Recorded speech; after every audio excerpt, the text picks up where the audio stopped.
Breanne. That's it. Nice to have you on the show. Yes. It's so great to be here. Yes. I interviewed you once upon a time for that Covenantized podcast.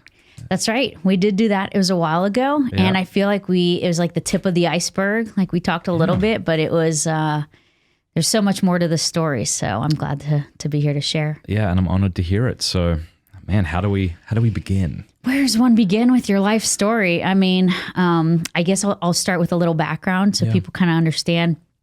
You know, I grew up Catholic, but it was Catholic, but kind of like, okay, we go to mass on Sundays and all right, we give stuff up for Lent and make sure to follow the rules and that sort of thing. But it, I would go on retreats and have these encounters and come to know God. But really I feel like there were already little pieces maybe missing, maybe in my heart where I was looking for love and maybe looking in the wrong places. I mean, I feel like at an early age, I kind of started down that journey. Where did you grow up?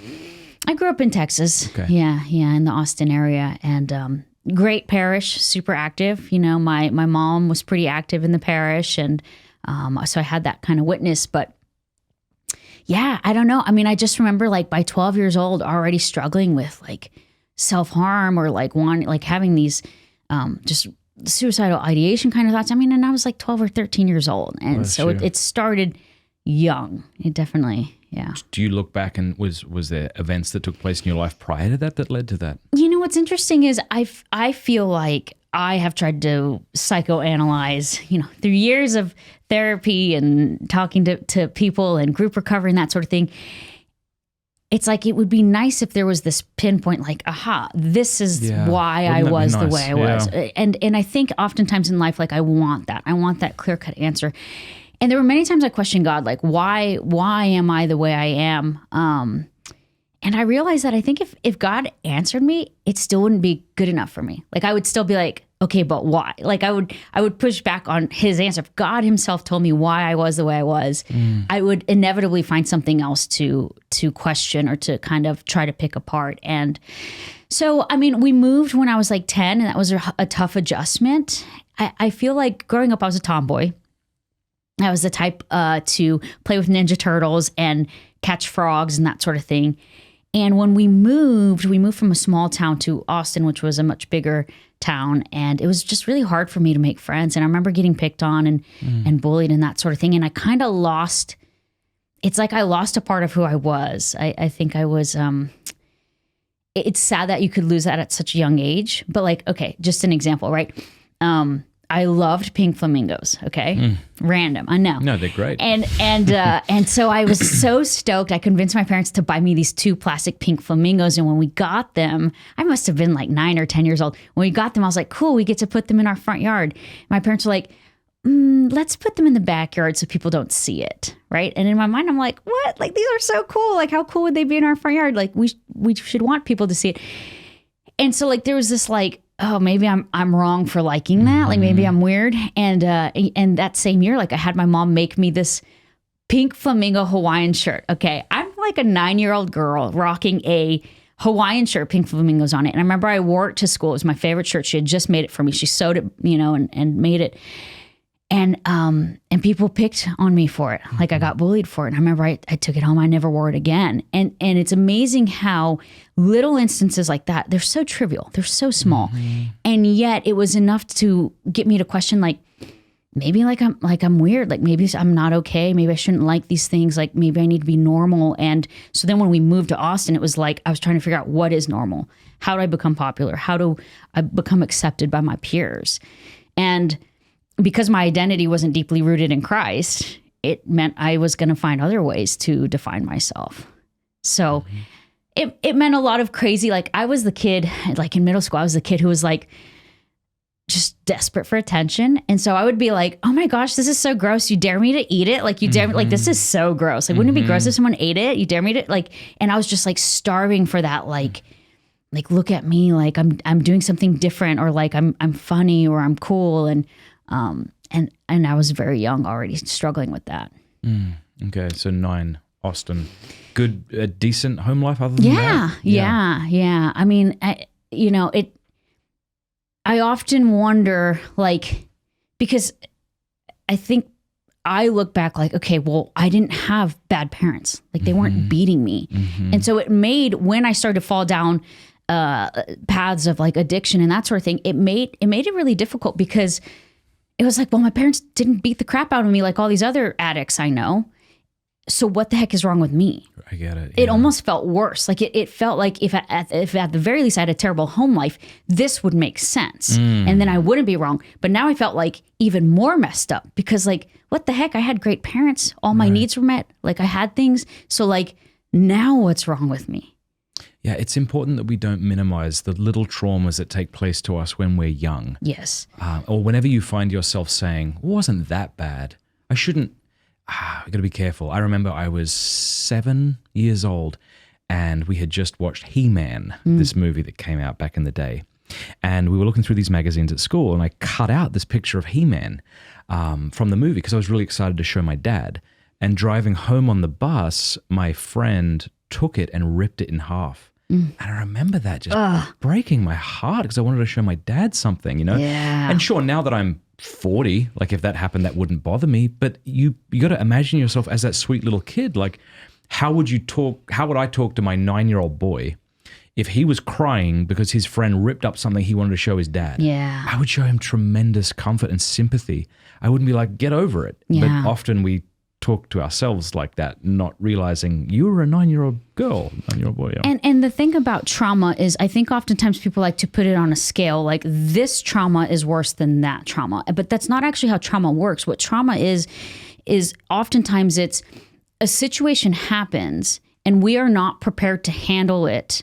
And we internalize it. Okay, so the girl on the playground who gets called fat might be more traumatized by that if she didn't have the proper ways of processing that and allowing it to, like, there's obviously therapy now. You can go back and like move it around in your brain so that way you can process it properly. But if in the moment she didn't have those tools and that equipment, that can actually traumatize her more than, let's say, a girl who was abused, but she saw a therapist right away. She was able to process it and she didn't internalize it, because the one who internalizes it will spend her lifetime believing it as true. And I think that's why we have to be careful when we say, and oftentimes I hear, you know, I'll share my story with people and they'll say, man, like, I don't really have a good conversion story. Like God didn't really do anything big in my life. And again, we're putting it on this like scale of comparison of like yours is bigger than mine or yours is worse than mine. And I think we just have to say like, no, like my story is my story. And what hurt me. And maybe it wouldn't have hurt you and maybe it didn't hurt the next person, but it destroyed me, you know? And I also think in this victim culture, there's also this reluctance to look at what hurt us because we don't want to be the people that we now demonize ourselves, right? Like, I don't want to be a victim and my dad wasn't that bad. And I like how you put that, because something could be objectively far worse, but subjectively I interpret it in a way that may wound me more than if something objectively worse had have taken place. Yeah. Like if I allow that to become a core belief of mine, that I'm fat, that I'm unlovable, that I'm unworthy, I will then spend the rest of my life living out of that wound and thus making decisions that are basically affirming it. So then it makes it even more true. And then it becomes even harder to then one day overturn that versus the person who may be severely traumatized, but right away has a ton of resources and therapy and processes it. Then they are able to move past it in a way that maybe someone else can't. And so, yeah. I had this, my beautiful bride, you know, she grew up just feeling like she was too much and stuff. And I just thought to myself, I did not expect to cry this early on. It's not even a big deal. Oh, we're going to get there. Lord. But I remember saying to my bride, I was like, oh, I wish I could have been, and this, if you interpret this wrong, it'll sound, you won't understand it, eh? But I thought, I wish I could have been an adult when you were 9 so I could have come and like picked up your chin and went, look at me. You're so good, you know, and just helped her believe that. Okay, so you're 9. And so what happens? Yeah. And so, you know, by the time I'm 12, I'm struggling with body image issues. You know, I feel like I'm ugly again. Some bullying took place. And then there was some abuse that took place on a bus. And so now things are starting to compound a little bit because the move was traumatic for me. And I didn't tell anyone about it. Like, I didn't tell my parents that I was really struggling. I was crying myself to sleep in my room at night as a little 10-year-old girl. Like, I didn't have the tools to process it. And I'm just trying to figure stuff out, and I'm not able to. And I'm looking to the world. I'm looking to others. I'm looking to literally anyone. Like, pay attention to me. Like, I feel like I'm dying, and I don't think I should feel this way. And, I remember the first time I had a sip of alcohol. I was at it was like a party, right? It's like kind of like a wedding party where like everyone's busy doing things. And I realized like a lot of these adults are dancing. Their drinks are just on the table. Like, and that first sip, it's like, I drank that first sip, and then I wanted more, and then I wanted more, and I wanted more, and I wanted more. And I drank until I couldn't drink anymore. And I remember at the wedding? Yeah. Were your parents around? I was sneaking it. I mean, everyone's dancing. They're all a couple drinks in. You know, they're not really paying attention to me. And I'm just going, you know, if someone comes back to the table, they don't know how much drink. And And I remember after having several drinks, I looked in the mirror, and for the first time in my life, I felt okay. And I remember looking at myself in the eyes, and I was like, I feel okay. Not even I feel great. I just felt okay. I didn't feel bad. And it was like, I would then spend the rest of my life just trying to feel that okayness. And some people might, you know, because we'll get into some of my alcoholism and what that looked like. But I think oftentimes people are curious of like, is it genetic? Is it something that happened to you? Is it habitual? Is it something that like develops? Is it a coping mechanism? What I have found in my life is like, asking that question doesn't actually help me solve anything. In fact, it never helped me to stop drinking when I was ready to stop drinking, and I couldn't because I was a full-blown alcoholic at that point. Knowing why I was that, or like, where did it come from, or how did this, that wasn't helpful. And so already at that age, I just knew, like, it seemed like it was like there was something there because I felt okay with that thing. And how old were you at this probably wedding? 13. Okay, I think I might have been about 13, maybe 14 is kind of pushing it. And but you know, I didn't have access to it, so there wasn't really, it couldn't have become this like big thing all of a sudden because I didn't have access to it. But then I started struggling in high school, like bad. I was struggling so bad, and I came home one day. I told my mom, I said, I can't do school anymore, and dropping out seemed like a great idea. But I knew she wasn't going to let me drop out because I was a freshman. So what is that, like 14? Yeah. She wasn't going to say yes to that. So I was like, how about I homeschool? And she was like, okay, like, you think you can do that? I was like, I could teach myself. So I dropped out / homeschooled, but it was because I was having such a hard time. Like, I felt like I couldn't fit in. I felt like nothing I did was good enough. Like, there were always kids that were smarter than me, funnier than me, prettier than me. Like, and it was just this, again, like I didn't have the tools to cope with that. I didn't have someone to talk to. I was in it all alone, and it was overwhelming. It was crushing me. And I was like, I'm not okay. And so pulling away from the situation seemed like a good solution. But it wasn't, because now I am even more isolated than I was when I was in school, because now I'm at home all day by myself. And did you have close friends? Yes and no. I mean, I think I kept people at a distance. I had friends, but there was also this distance of like, no, like you couldn't possibly love me for me. Like you couldn't. So it was like, I had to keep people a little bit. Yeah, we'll be friends, but you're not going to get to know me in the way that like a true friend would get to know me. And so when I pulled out to homeschool, it was not even a big deal. Every now and I kind of hang out with my friends, but for the most part, I isolated, which for an addict, let me tell you, is not a great thing, because at this point, I guess if I'm high school, pornography addiction is starting to ramp up because now I'm at home with computer access. Right. Was your mom at home while you were homeschooling? Or she was doing like a part-time gig. Okay. I think she was doing youth ministry at the church part-time. And so she was at home a lot, but not always. You know, she would leave for chunks of time. If I ever throw you off the story and you want to go somewhere, please just ignore the question. Yeah. But I mean, you talked about pornography addiction ramping up. So when were you first exposed to that? Well, okay. So the very, very, very first time I was exposed, we were at a sleepover. We must have been about maybe 11, and it was girls sleepover, and she had a computer in her room, and she pulls this stuff up, and my little sister's with me, and my little sister was 7. And so when this stuff popped up on the screen, I took my little sister and we left the room and we went to the living room. And I told her, I said, let's just lay down out here. You know, it's late at night or whatever. And I told her, let's just go to bed. And the other girls kind of stayed in the room and they stayed up for a bit. And I went home and I told my mom because I grew up in the church. So I knew right from wrong. I knew this was not okay. And so, yeah, so that was technically my first exposure, but we didn't really see anything. But then fast forward to middle school when I was struggling and I got a hold of some magazine, some Cosmo something, and it had some detailed article in there about this girl and these relationships she was having with this older man and just very graphic, like very detailed. And I don't know, it was being passed around the locker room or something. And somehow I ended up with it. And it was just enough to spark my curiosity. At this point, we had a computer, it was a family computer, so there was a password and we had to get permission to use it. And it was in the family room.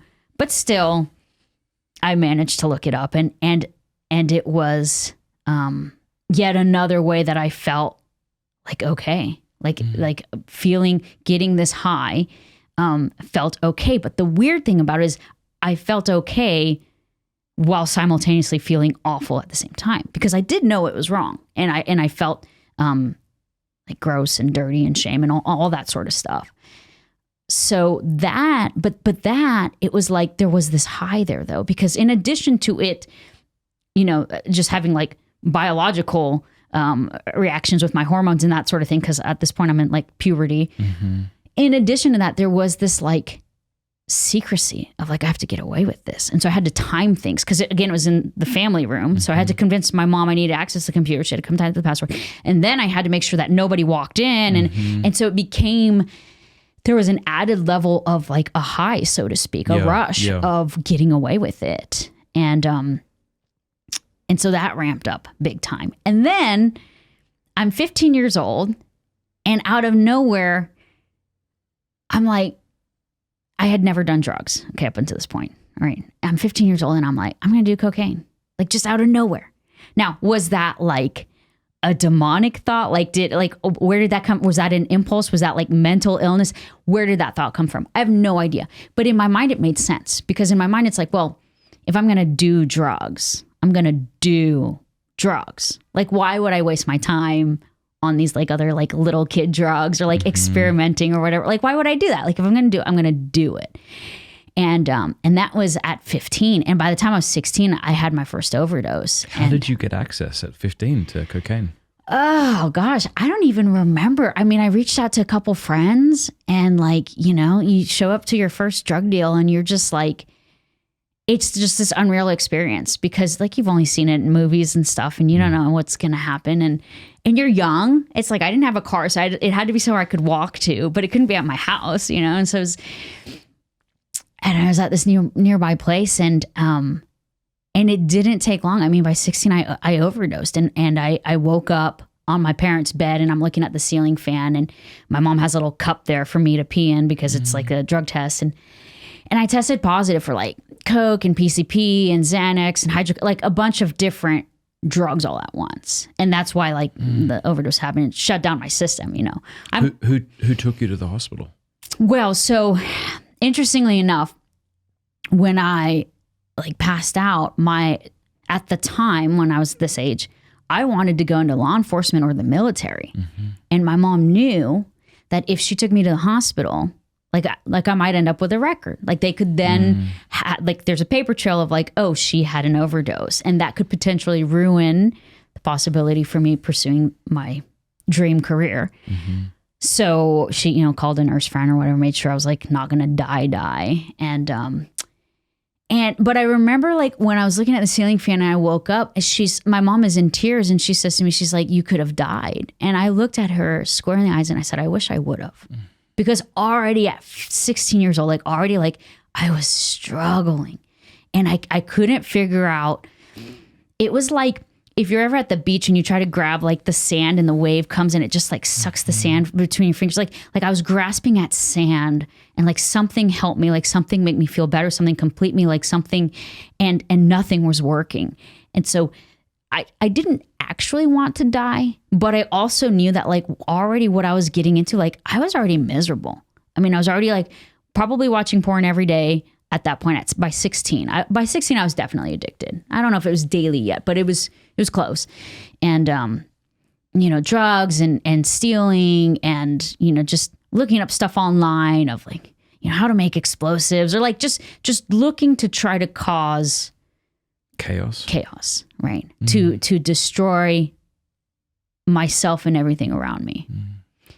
And by 18, my parents are like, all right, you've got a problem. Like, and when they said that, I knew they were right. So they said, we want to help you though. Like, we know you have a problem and we love you and we want to help you. And so they sent me to rehab.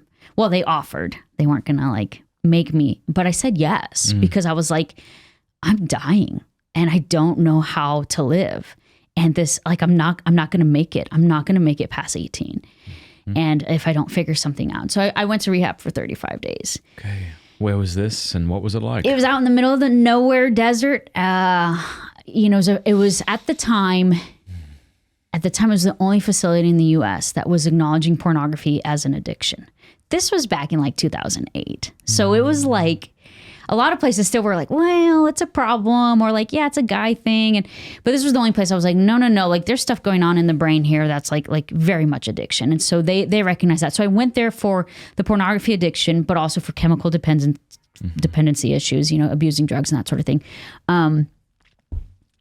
It was a great experience. When I got there though, it was just like, I didn't know what to expect. And it really was nice to have like everything stripped away.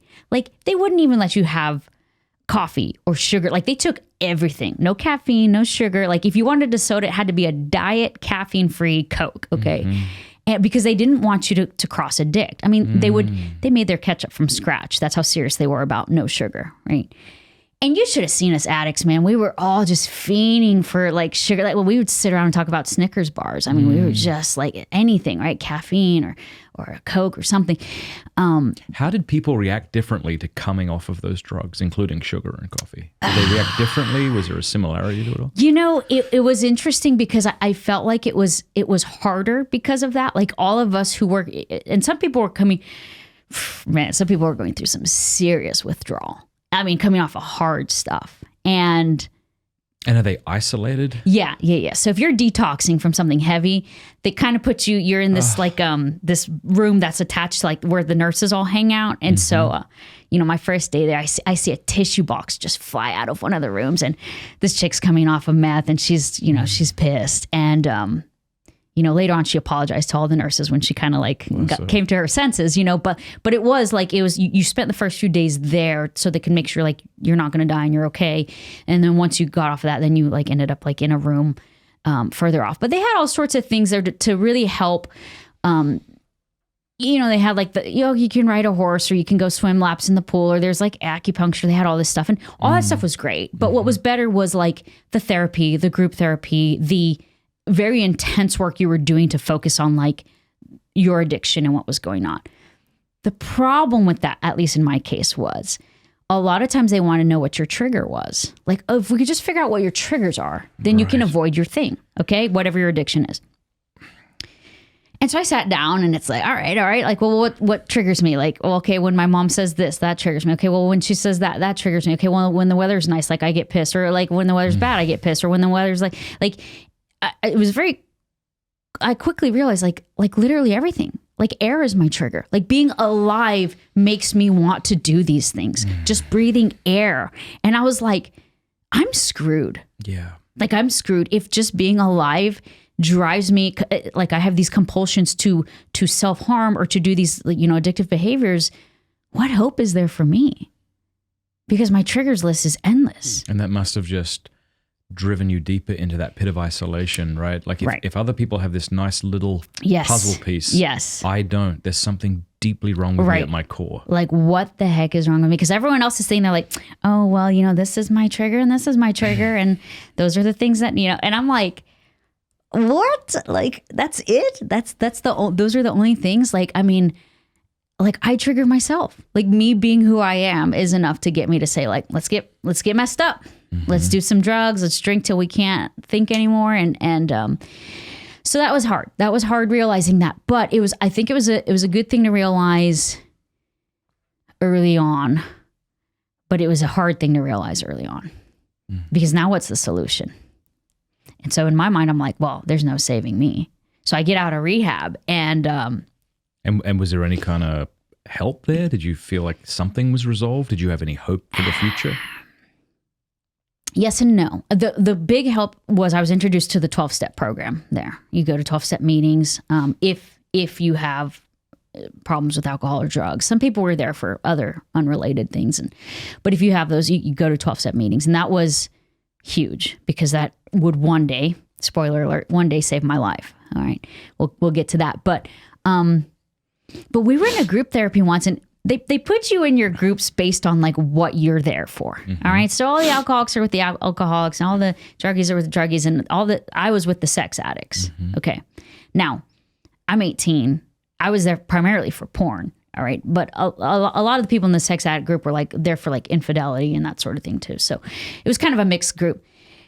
And one of the times you share like your first step, you basically go through like this whole, like, this is everything I've ever done. Like, this is how my addiction has destroyed my life. And I remember I shared a lot of the stuff that had been going on with me. And a guy in the group therapy said, I would never let any of my children go near you. And he said that like right after I opened up and I said, here's all my wounds. Here's all my baggage. Here's the ways that sex addiction has ruined my life. And he said that. And Who is this? Just another... He was just another guy in the group. Oh my gosh, I'm so sorry. And it was just like, I left the group and I remember like, I'm in the desert, right? And I see the cactus and I'm like, man, I just want to jump in that cactus. You know, like that's where I belong, like this. Because that was your deepest fear, that I can't let people close because if they do, so they'll I finally hate me. opened up because I'm like, this is rehab. This is a safe place. This is like where I'm supposed to like get better. And it was like poison, a dagger in the wound. And I was like, ah. And, you know, kind of shame on the group moderator, the therapist who was there. She should have maybe intervened and told him something. And I think eventually because I told her, I pulled her aside at some point and I was like, hey, that really hurt. Like, I was bearing my soul and that man said that to me. And he was he was like twice my age, you know, and I'm 18. Like, I still feel like a kid, you know, and so for a grown man, that like, it was very intimidating. And so was rehab helpful? Yes. Was it hurtful too? Yes. And so then I get out of that and I'm like, all right, I got to figure this stuff out because like, I don't know that I'm going to get the help that I need and I don't know where it's going to come from, but I got to keep trying. And were your parents hopeful? I think so. I mean, they spent a lot of money on rehab. Yeah. It was like, and this was back in 2008. So like 2008 money, it was like 45 grand. Wow. For me to go for 35 days. Wow. So, and their insurance wouldn't cover it because they're like, this is not an actual condition or whatever. Mm-hmm. So I think they were hopeful, but I was a little more skeptical because I kind of knew I knew the insanity of my own mind. And it just felt like, man, I could see other people in therapy and like things were working for them. Things were clicking. They were like, we had trauma week where you go through like all your trauma and like people were having these massive breakthroughs. They were processing like this childhood trauma and stuff. And I'm sitting there like, wasn't my trauma, you know, not like, and it was hard. It was hard for me to figure out. So already I'm kind of like, okay, I don't know where I'm supposed to head, but I'm going to try. I'm going to try my best. Because again, I didn't want to die, but the suicidal ideation kept coming up because it seemed like the best option. If the therapist couldn't save me, if the $45,000 rehab couldn't save me, if my parents couldn't save me, if pulling out of public school couldn't save, like if all these things I tried to like, again, grasp at the sand here, like if none of that worked, maybe it would just be easier to just not be alive. And so I fought that for a very long time. And were you out of high school or homeschool at this point? Yeah. So I'm 18, yeah. And then here's the crazy thing. Out of nowhere, boom, God calls me to go do mission work. And I'm like, Lord, I'm a hot mess. And I just got out of rehab and there's no way you're actually calling me to go do mission work. And I was like, thanks for the offer, but I'm not, that's not for me. So my mom says, you should go check out this Catholic company. They're based out of South Louisiana. And I was like, why does everything have to be Catholic with you, Mom? Because I thought, like, if I go do something, I'll do like Peace Corps, you know, like I'll go do something nice for some people. And maybe that'll help me. Like maybe it'll set me straight. But she wanted it to be Catholic. So I was like, all right, I'll go check this place out just to appease you, Mom, and get you off my back. So I go to this place. It's called Family Missions Company. They're based in South Louisiana. And they have a come and see. And I go there, and that first night, I'm on the porch, I'm sucking down cigarettes, right? And I'm just like, this is not for me. These people are praying all the time. They love Jesus too much. They're like always happy. And it felt like there's just no way God is going to call me to this. There's just no way. And I left there like, all right, God, I gave it a chance. I went to the come and see, right? Cute idea, Lord, but not for me. And so I went and I got a job as a security officer in downtown Austin. And that's kind of the gig I was doing. And again, I'm trying to figure out I'm trying to navigate this like recovery thing, failing at it pretty miserably, but trying to get back up on my feet. And the Lord was so persistent with the calling. It's like every time I'd open scripture, it would be like, sell all you have and give alms to the poor, go out to all the nations and preach the good news. And I would slam the Bible shut and be like, and try to move on from it.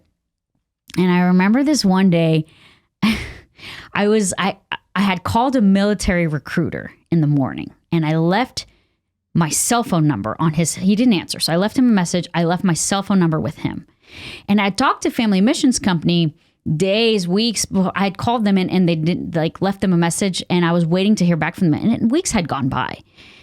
So I said this prayer, okay, because they didn't have my cell phone. They had my home phone. I said this prayer to God. I said, look, whoever calls me back first today is like what I know your will is. Okay, now I stacked it pretty hard in favor for that. Because first of all, recruiters, I mean, come on. They answer on the first ring. Of course, the recruiter's going to call me back that day. He's going to call me back within an hour. And he has my cell phone.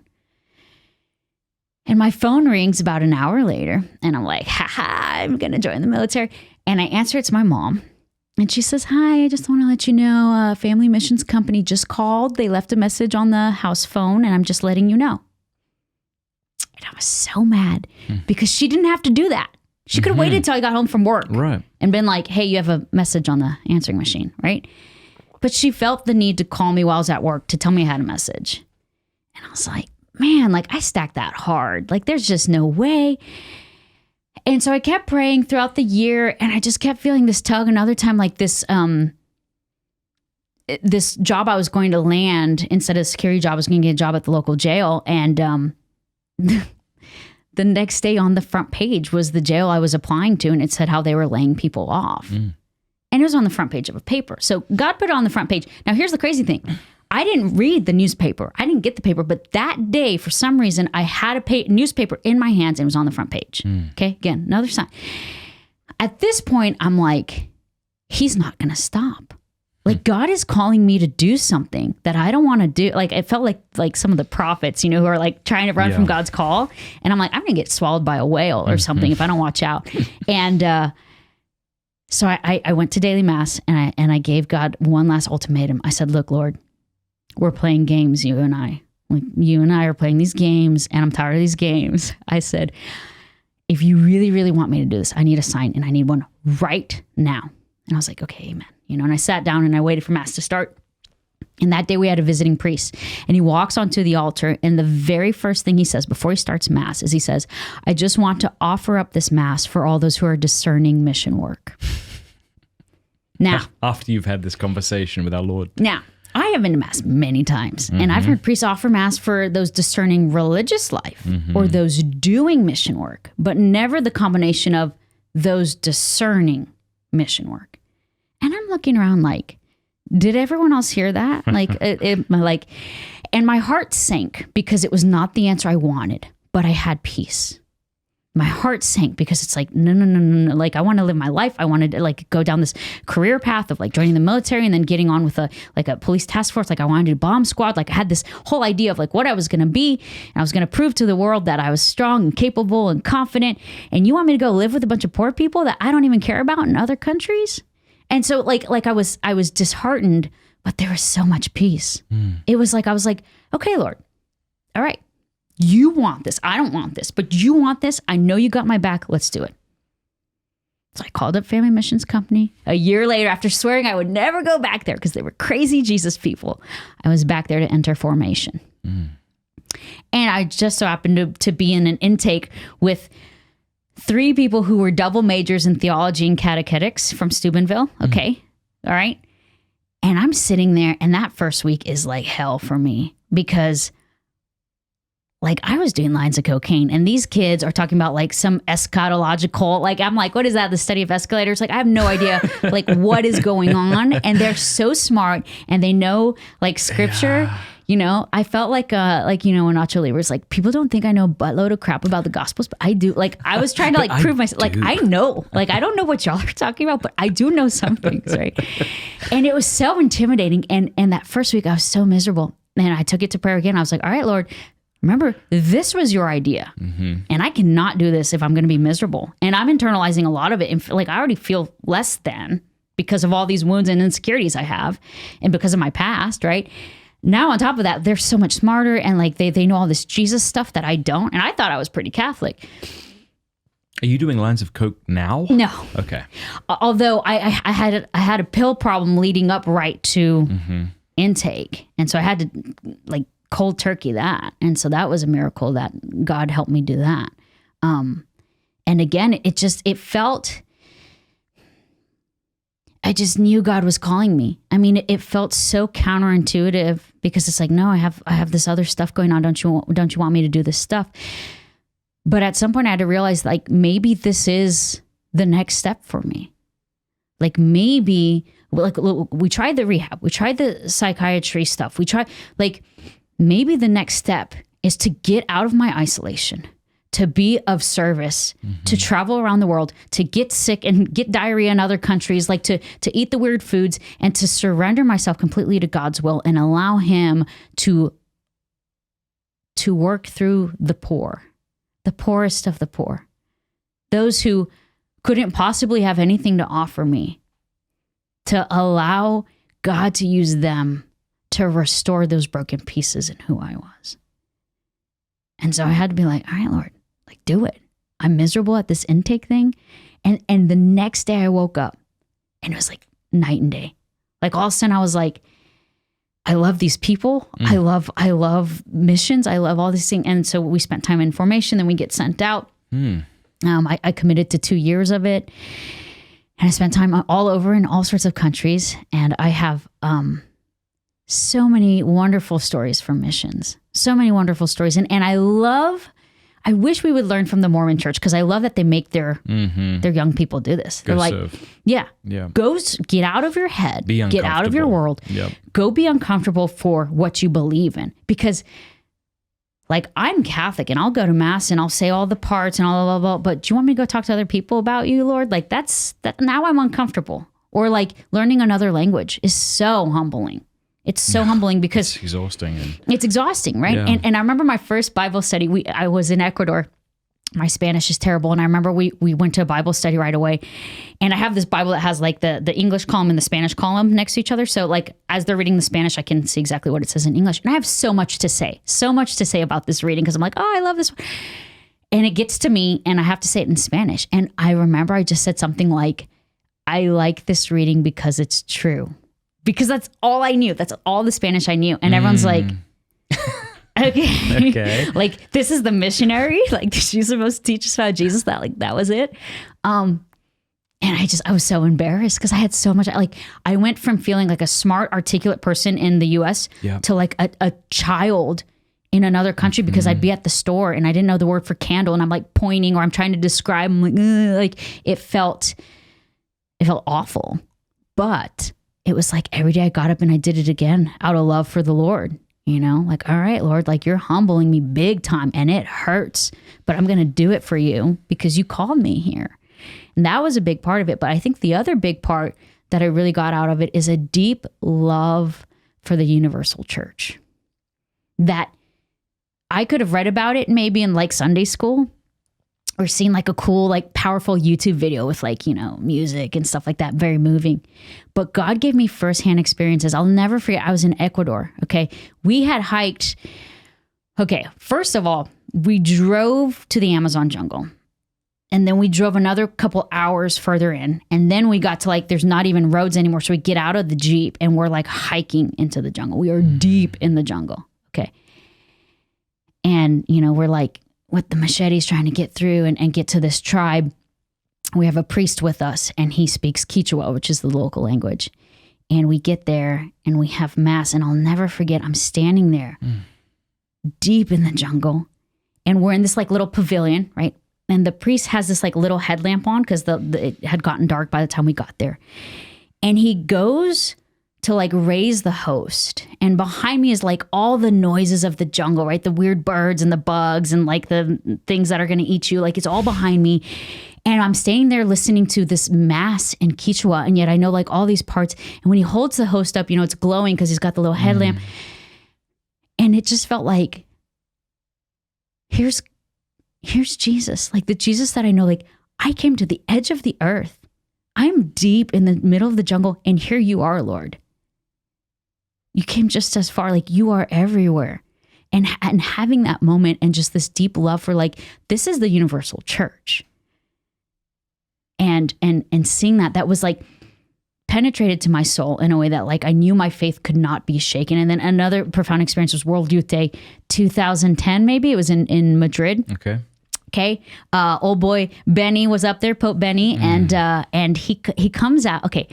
We had hiked for miles and miles and miles. 4 million people, right? You know, you're in a giant airfield or a giant place and there's 4 million people and there's flags from all over the world. And we're standing there. And next to us is like a group from maybe Brazil. And then over here's a group from like Poland. And we can't speak the language. We're all just like, yeah, you know, giving each other thumbs up. Hi. Okay.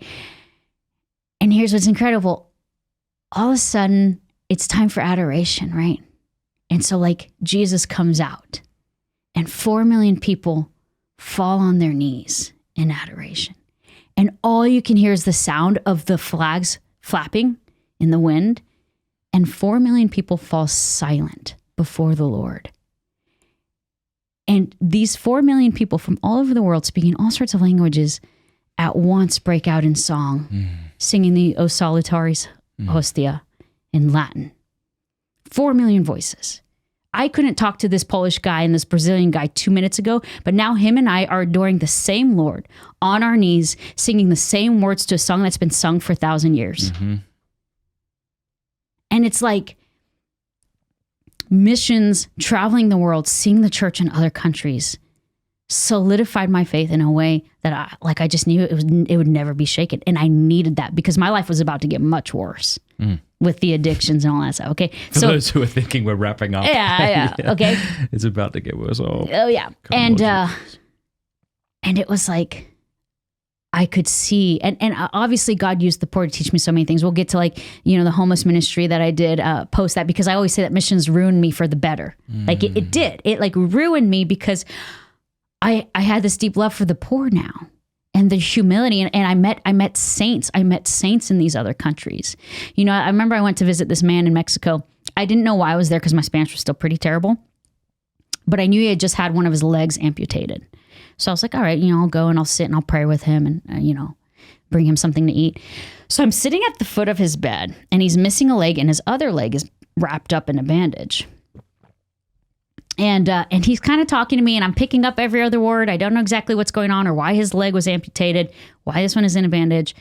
And I hear a word that kind of sounds like gangrene. And then he like pulls off the bandage and his foot is like right here. And he had gangrene on that leg. And it got chopped off and it had spread to this leg. And now this leg was going to need to be chopped off. Okay. And I'm looking at this man and I'm like, okay, like, well, would you like to pray? Like, cause now I don't know what to say. How do you console a man who's about to lose his other leg? He just lost one of them. He's about to, he's going to lose the other one. And in Mexico, particularly in the poor where we were, if you didn't have your legs, you didn't go anywhere. You were going to be in your house for the rest of your life. There were no like handicap ramps and like nice wheelchairs and stuff. If you did not have your legs, you were going to be bedridden in your house the rest of your life. I mean, it's essentially a house arrest sentence in a way. And so I look at this man and I'm like, all right, you know, let's pray. What would you like prayer for? And I asked it kind of rhetorically, like, of course he's going to want prayer for like healing for this other leg. Like, look at it. It's like going to fall off.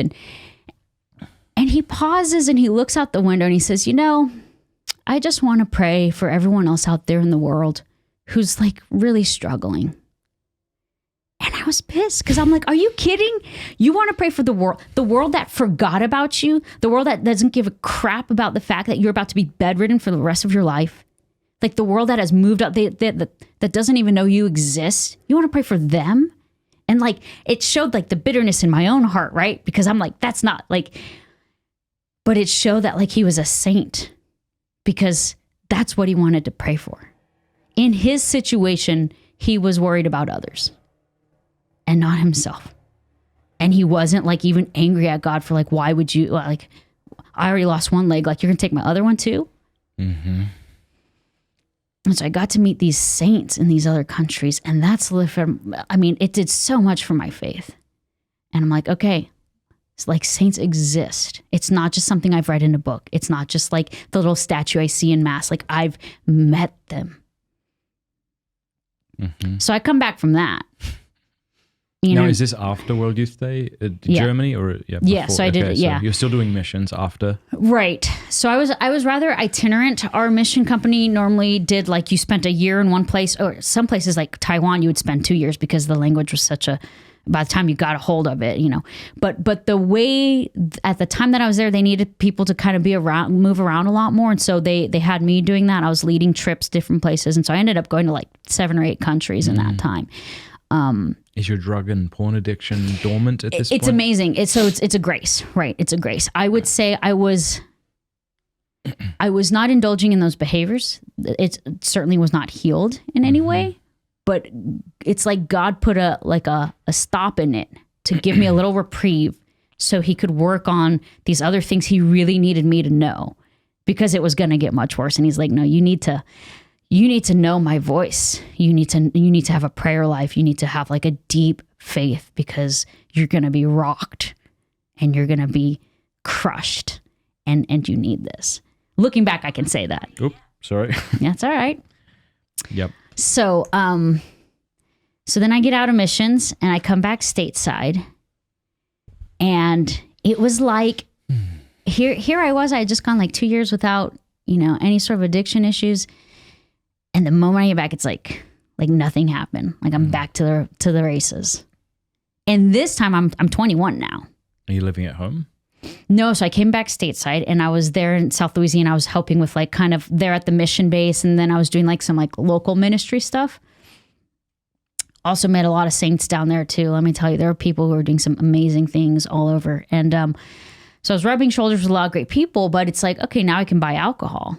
And so what's to stop me from, doing good stuff during the day and then just getting wasted at night? And you can only maintain that for so long before that's the thing about alcohol. Like for me, is it felt like I got a handle of this. Okay. Like, I like to drink. I just like beer. It's not a big deal.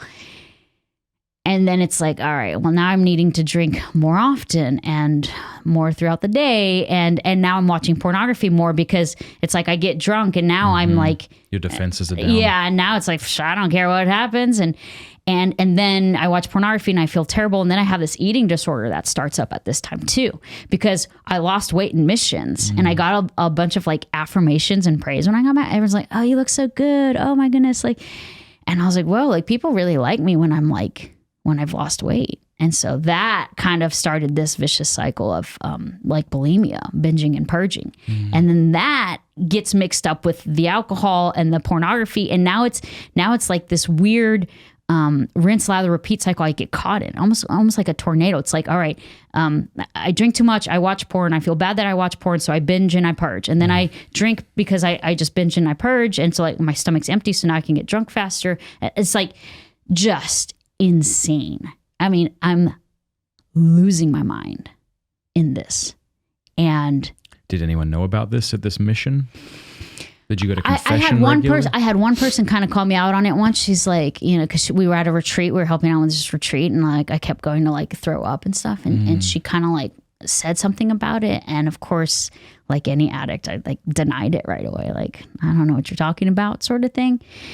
And so she knew, but it wasn't enough to like I don't think she knew what to do. Like, were you going to confession for the alcohol?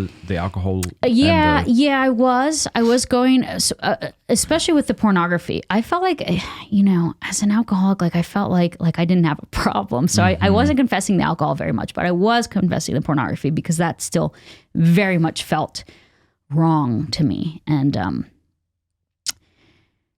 so it culminates with a suicide attempt, because at this point I'm like in this tornado, right? And I can't figure out how to get out, and I'm trying to seek help. And I saw a couple priests. I was talking to people. I was reaching out. I'm trying all these tools, and it was like I didn't want to die, but also like I didn't want to live. Like if this was going to be the rest of my life, which at the time it felt like it, because literally every day I would resolve, I'm never going to do this again, or I'm never going to do these behaviors again. And then the very next day I was doing it again. And it's such a hopeless feeling. Yeah. And I just felt like no one can save me. I can't save myself. I've tried all these other things.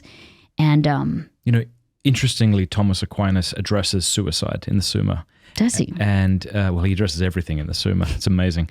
But one thing he says is that whenever we choose sin, we're choosing what we perceive to be good. We don't ever choose evil for the sake of evil.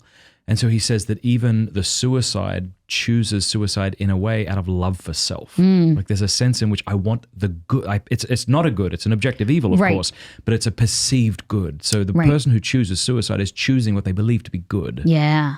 Wow. And at the time, that's what and I was also on, I forget which medication it was. It was an SSRI, and I'm not going to get into all that, but literally on the pill bottle, it does say like it increases your risk for suicide because it increases suicidal ideation. And so if you're already having that, you are increasing your risks. Okay. So I'm taking this medication, and it felt demonic too at the same time, because I was having these nightmares, and Satan is in my dreams, and I'm seeing him and I'm smelling him, and he like entered into me, and it felt like it was so layered. Like we have these addictions, we have like this attack that's happening, we have this medication that's influencing me in a way, and so it just boiled over. And I just at one point impulsively was like, this is it. I'm done. I'm tapping out. Like I'm just tired. I'm just so tired of doing this thing every single day, and I'm never going to get better, and I just don't know what else to do. And so I took, I don't know, my prescription for like one pill, I took like 30 or 40. Okay. And I called EMS because I was staying at a lady's house and I didn't want her to find me. So I was like, okay, if I call EMS, they'll cart me out of here, and she's not going to find like a dead body in her house. You took 30 to 40 pills. Yeah. Called them, took them. I told them though, when I called them, I said, look, I took 2 pills. Okay. So, because I didn't want them to actually save me. I just needed them to get me out of there. Yeah. But I had nowhere else to go because I'm living with this lady. Okay. Okay. So they show up, and are you unconscious? Not yet.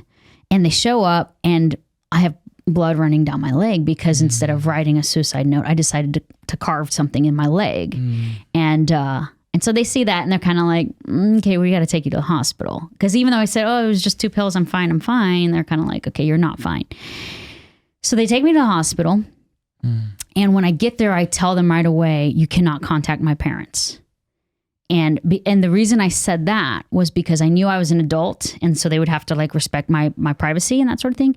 But I also didn't want them to like get a hold of my medical records and know if like I'm allergic to anything, because again, I don't want them to save me, right? So I don't want them to know if I'm allergic to medications or have conditions or that sort of thing. And so they bring me to this room, and a nurse comes in and she brings me this giant charcoal drink, and she tells me to drink it, and she walks out of the room. I take one look at it, and I get up and I drop it in the trash. And when I dropped it, I remember the trash can was empty, and there was just thud when it fell down, right? It was a huge cup. And then I blacked out.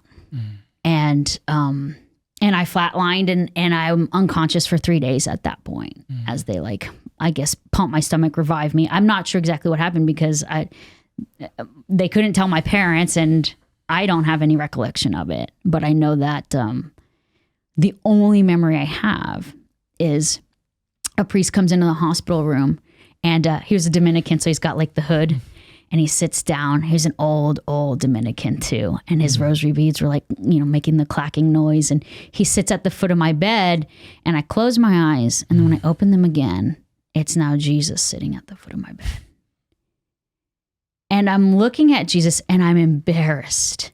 And I'm like, don't look at me. Because I have tubes shoved down my throat. I have tubes in my nose. I have my hair's like, I'm literally in the worst condition of my entire life. The ugliest I could possibly be. Because not only do I have all this stuff going on, but here is the author of life, the man who gave me my life. And I just tried to throw it all away. Throw it in his face and say, I don't want this anymore. You take it back. And I was embarrassed. And I was like, please leave me alone. And that was my reaction. I didn't say it, but that was the thought. St. Peter, get away from me, Lord. Yeah. And he doubles down. And instead of getting up and walking off, he smiles and he stares even deeper at me. And I'm like, aren't you pissed at me? Don't you want to yell at me? Don't you want to tell me like how screwed up I am? Like, say it to me, Lord. Tell me how awful I am. And he does the opposite. And he says, I love you, and you're beautiful, and you are mine.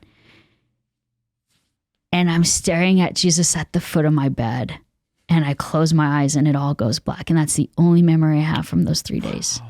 Wow. Did you ask questions about who the Dominican priest was? So I asked the lady I'd been living with. She called a priest right away. She's a very devout Catholic woman. I owe her so much for her charity to me in her hospital. Because she took me in knowing I was a recovering porn addict, and she knew I was struggling, not to the degree that I was, but she knew I had some stuff going on. Oh, but she loved me in spite of it. And so she called a priest right away because I was out. They didn't know if I was going to live. And so she's like, we need some last rites and we need prayers. And so he was just I guess he was there at a parish. And so I have this encounter with Christ, and the hospital releases me to come to a psychiatric ward in Austin. Real quick, was it like you saw Christ with your eyes? Yes. So I have no memories from that. Apparently my dad drove out to Louisiana and was there in the hospital room with me. No memories of him being there. I don't even remember the 8-hour drive back to Austin because I was still like heavily under like medication and stuff. And I, like I said, I'd opened my eyes and I saw it was the Dominican priest. And when I closed them and when I reopened them, now he was Christ. Okay. In persona Christi sort of thing, I guess. But priest, know your dignity. Huh? Oh my goodness. And so here's the part of the story where I wish I could be like, and then like Jesus appeared to me and I fell in love with him and I never sinned again. And everything is so nice. And dang it, I want that story because that's such a great story. People love that, like, turned it around and never looked back and I'm clean now and so blah, blah. But I still struggled after that. There was a lot of work that still had to be done because encountering Christ was like just the beginning. It was encountering love, but I still needed so much healing. I was still so broken. And because when I say I was an alcoholic, I was an alcoholic. Like passing out in public places, getting in accidents, car accidents. I got pulled over once. I should have gotten a DWI, but the cop let me go. I mean, just like it was serious. And I would drink. What was crazy about it is when I would start drinking, I would throw a bunch of beers in the van and I would just like drive as I was like just pounding them. And I would end up in cities I didn't know. I'd end up like pass out on the side of the road. I'd wake up like at a bar in like a 4-hour drive away from where I started. I mean, it was just like insanity. I would go places and not have any recollection. I'd wake up in hotels with strangers, with men, and like not have any idea how I got there or even where I was. I'd walk out and I would just like look around and I'd have to pull out my phone to figure out what town am I in, like where am I? Where's my car? I'd walk around parking lots like pushing my car button. And that's like I was gone to the point to where it was like a real problem. Because I think sometimes people are like, yeah, you know, I drink a little too much. Right. But this was like a serious issue. And that can be healed by Christ in an instant because he can do it. But I think for a lot of alcoholics that I've met in recovery, it's actually a very long process. That requires a lot of work. So Christ encountering me was like him saying, I'm not giving up on you, so you don't get to call it quits either. I'm going to save you from the state that you're in because he did. I should have died. I'm going to save you because like, we're going to get through this. We're going to work on this. And so what happens next? So I get back to Austin. Now I got to like start over. I have to do rehab again. I'm doing intensive outpatient therapy and I'm, trying to learn new coping mechanisms and stuff like that. And just when I think I make progress, it's like I'd slip up with something and then it's so easy to say, well, screw it. If I already slipped up with porn, I might as well, do this and I might as well do that. And, then at this point, like I meet this guy and I'm not sober and, him and I start dating and it's probably my first serious relationship. So I'm like, oh, like this is great. But the crazy thing is I entered this relationship knowing that God did not want me to. Mm-hmm. I took it to prayer and God was like, nope, he's not good for you. He's got a pill problem. You're an alcoholic. You guys are not, this is not going to work out. And I was like, but I really like him. And, let's come on, like, let's just have a little fun. And I willingly went against God's will. And that was a bad decision. And then the fallout was even worse because then fast forward a little bit, maybe about a year, I get the call to religious life to go to the convent. Okay. Now, this isn't a new call because I had always kind of felt drawn to that. When I was in missions and I saw like missionaries of charity or just other nuns in other countries, I was like, man, that's what I want to do. Like, I just want to give my life to the Lord. I want to be of service and that sort of thing. And so then I'm dating this guy and I feel this deep call to the convent, but I'm like, Lord, like I'm dating this guy. Like, let me have my fun. I'll go be a nun when I'm older. Like, how about that? Let me live my life a little bit and then I'll go be a nun. And I remember this one time I was at a retreat. I was helping out with a youth retreat. And I had just gone to confession. I'm before the Blessed Sacrament and I'm praying and I like have this, vision, like just in my own mind, like of like Jesus coming to sit next to me. And he's like, so what's the deal? He's like, so you love me, right? And I was like, yes, Lord. Like, yes, I love you. And he's like, and you want to be a nun, right? I was like, yes, Lord. Like I do actually. And he's like, then start acting like one. And he got up and he walked off. And he was right. I wanted to be a nun, but I wasn't doing anything to actively discern it. I wasn't visiting convents. I wasn't living a life of prayer. I wasn't immersed in the sacraments. It's like this, I had this desire and I felt this call, but I was just completely ignoring it. And I'm dating this guy. He's like, start acting like it then. And so I knew I would have to break up with this guy that I shouldn't have dated in the first place. And now I'm going to break his heart. And he was devastated. Because he was like, you're breaking up with me for Jesus? Because I was like, well, I want to go like look at convents and maybe be a nun and both. And he did not understand it. He was an atheist, so he didn't make any sense to him. And I hurt him big time because he really did like me. And that was very difficult to get over. But now I'm getting this call to the religious life. And I start calling up orders and I'm getting a lot of no's. Because you had shared your story or because they just said no? Here's the thing. There's not like a standard especially for women communities. For priesthood, there tends to be a standard, but for like communities or like, brothers and monks and that sort of thing, it's like each community has their own requirements. So I had some say, well, you're too old. I was 24 or 25. I had some say you're too old. I had some say no because I had tattoos. I had some say no because I wasn't a virgin. I had some say no because of my past. All sorts of no's. And that was hard because I'm trying to surrender to the Lord and his will for my life. And I'm trying to get past some of these demons, these battles that I've been fighting my whole life. And now I feel like I'm getting judged by them. And like no one wants to give me a shot. And I finally found a community that's like, yes, you can come, you'll do a psychiatric evaluation and then you can come enter our aspirancy program, postulancy, and then you can begin the process, okay, if God continues it. And it was so amazing. I'm not going to mention the community just because they are well known, but I spent the next 6 months just thriving in the convent. The structure, the prayer life, the sacraments. And it was absolutely overwhelming because it was like figuring out what I was meant to do with my life while at the same time falling in love with the love of my life. It was like what I'm supposed to do and who I'm supposed to be with at the same time, merged together. And it is just, it's glorious. And every day like is so blessed. And the Lord is doing so much. And I'm journaling and reading and I'm growing in my faith in profound ways. And I'm loving community life. And then out of nowhere, the sister has to sit me down and she says, because I had shared that when I was younger, I was on antidepressants, like when I was in high school.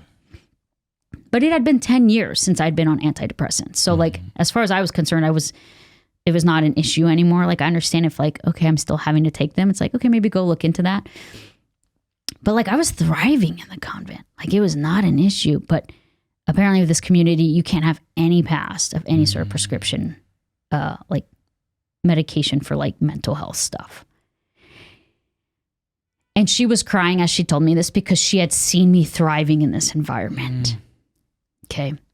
And I'm devastated because I broke up with this guy. I let go of this job where I had a lot of money coming in bonuses and I walked away from it because I'm going to be a nun. I don't need that money, right? I walked away from that. I sold my things. I took my name off of my apartment lease. Like I was in it and I was so in love with it. And she was in tears because she felt like it was like an injustice. Like you could kind of tell she did not, like she's being obedient to her superior who told her that she had to tell me this. And I was so crushed. I went to the chapel and I just cried and I cried and I cried because I'm like, I don't know what you want from me, Lord. Like it felt like another blow. It felt like another wound of someone looking at my past and saying, you're not good enough. And it was like a bitter rejection. It was like getting dumped.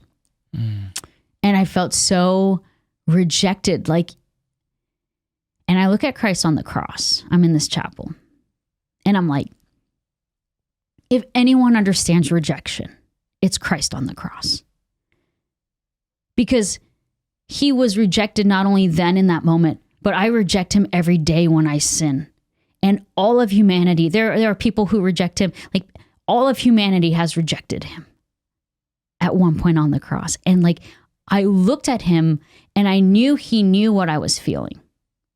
That bitter sting of rejection, of people saying, I don't want you, or you're not good enough, or whatever the judgment is. And so I was like, okay, Lord, like I know I'm not alone in this. And so I went back home. And like the first month back, I have no idea what to do. And so I just start pounding alcohol because I'm not good enough for the convent. And in my mind, it's like the convent in a way represented the church, which represents God. And so like if I'm not good enough for God, then I'm not good enough for anyone or anything. And so I just start pounding drinks. And then it's like a huge wake up call because I had just gone like 6 months without a drink and thriving and like loving life, thriving, falling in love with the Lord, like a vibrant prayer life. And so it scared the crap out of me when I came back. It was like nothing, like again, like I never left off. Like I never stopped. So I dragged my butt to a 12-step meeting. And that was the start. I didn't know this, but that was actually my sobriety date. It was February 22nd of 2016.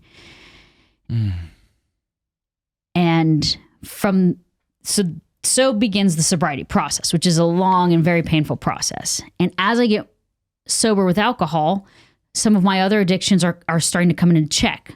Okay. At the time, I had been struggling with stealing for a long time, like shoplifting from stores and stuff. Okay. Not while I was in the convent, but like before that. And I remember once I got into the 12-step program, it's like my sponsor called me out, like, you can't be doing that. You cannot be sober and say you're working a program and surrendering your life to God. Yeah. And stealing from stores.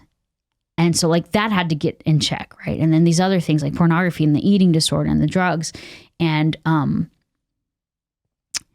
the interesting thing about early sobriety is there are massive victories that you are, mountains that you are scaling, and nobody knows it.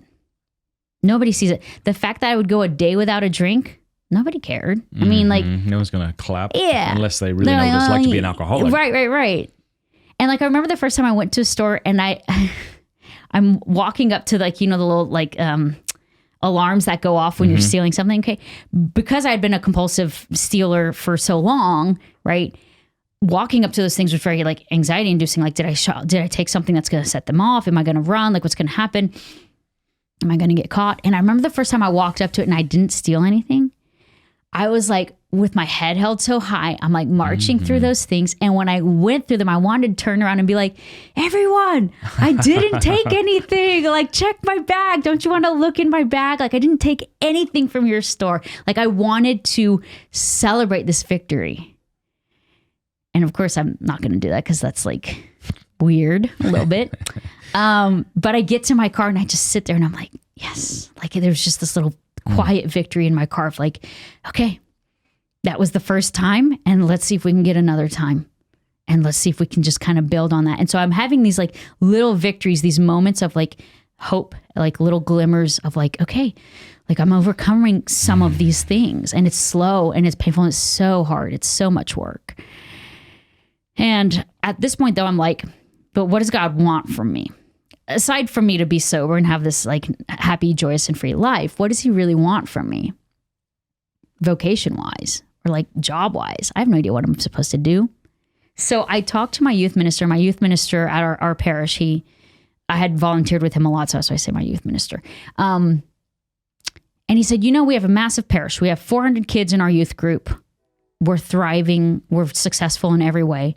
He's like, but there were 1,000 students, seniors in high school, who graduated from the local high school last year. He said, what did we do for them? I said, we didn't do a darn thing for them. I mean, we cater to the kids who come to us. We don't go to them. He's like, exactly. And I was like, so like a missionary going to them, like the high school? And he's like, yeah, that's what I'm thinking. And I'm like, I said, Chris, I'm like, it's 2016.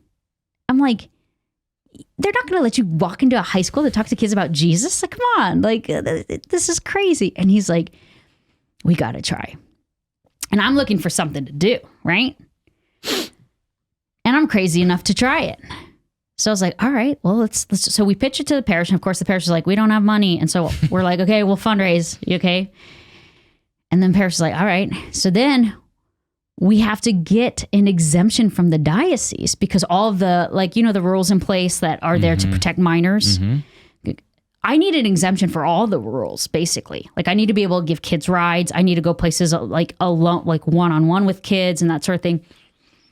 And I just remember thinking, like, there's no way. There's no way the diocese is going to budge on that. And they gave us the green light. They said, okay. And so I'm like, okay, the money came in. The diocese gave us a green light. Now we got to talk to the high school and convince them to let me come in. I'm like, there's no way they're going to say, like, yeah, come in and talk to our kids about Jesus. Principal's like, okay. So before I know it, I am a missionary at a public high school in 2016. And the mission field is I am bringing Christ to them. Instead of sitting in our little church and waiting for them to come and being like, we have free pizza, or like trying to bribe them to come to us, I am going into the trenches. And it is so hard. Because remember, high school was a nightmare for me. And I remember the first time I walked into that cafeteria. I'm all by myself, right? It's my first time there. And there's that feeling of, where do I sit? That terrifying feeling when you're a misfit and you're in high school and you don't know where you're going to sit and you just want one of your friends to call you over, someone to say, hey, come sit with me. You don't want to sit alone. Like, I'm reliving that. Okay. But I'm sober now. And God is slowly beginning to build up in me what was so terribly broken at one point. And that first day was awful. I might have sat alone that first day, I think. But by the second day, I was like, all right, what's the quickest way to a kid's heart? Candy, duh. So I buy a bunch of candy, right?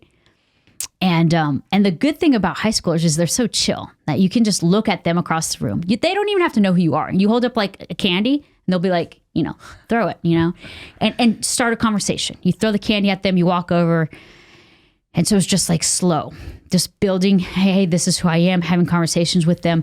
After every lunch period, I would like take notes. Okay, this kid's name was blah, blah, blah. He likes this. Tomorrow he has a test in that. Like, I'm going to pray for him for this. And like, I'm taking notes because I'm meeting a ton of kids. Mm-hmm.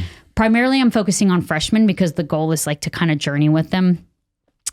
Plus, they're the kids that can't leave the campus. So like, they're the ones that trapped. They have to be in the cafeteria. And it's beginning to be so beautiful. And I'm starting to meet these kids. I'm starting to love on these kids. I'm starting to bring Christ to these kids who would never step foot in a church. And a lot of these kids, like, I'm specifically targeting the kids who are coming from broken homes, the kids who are not doing well in school, the kids that are the hardest to love, are often the ones that need it the most. And they are hard to love because they don't behave the best. Yeah.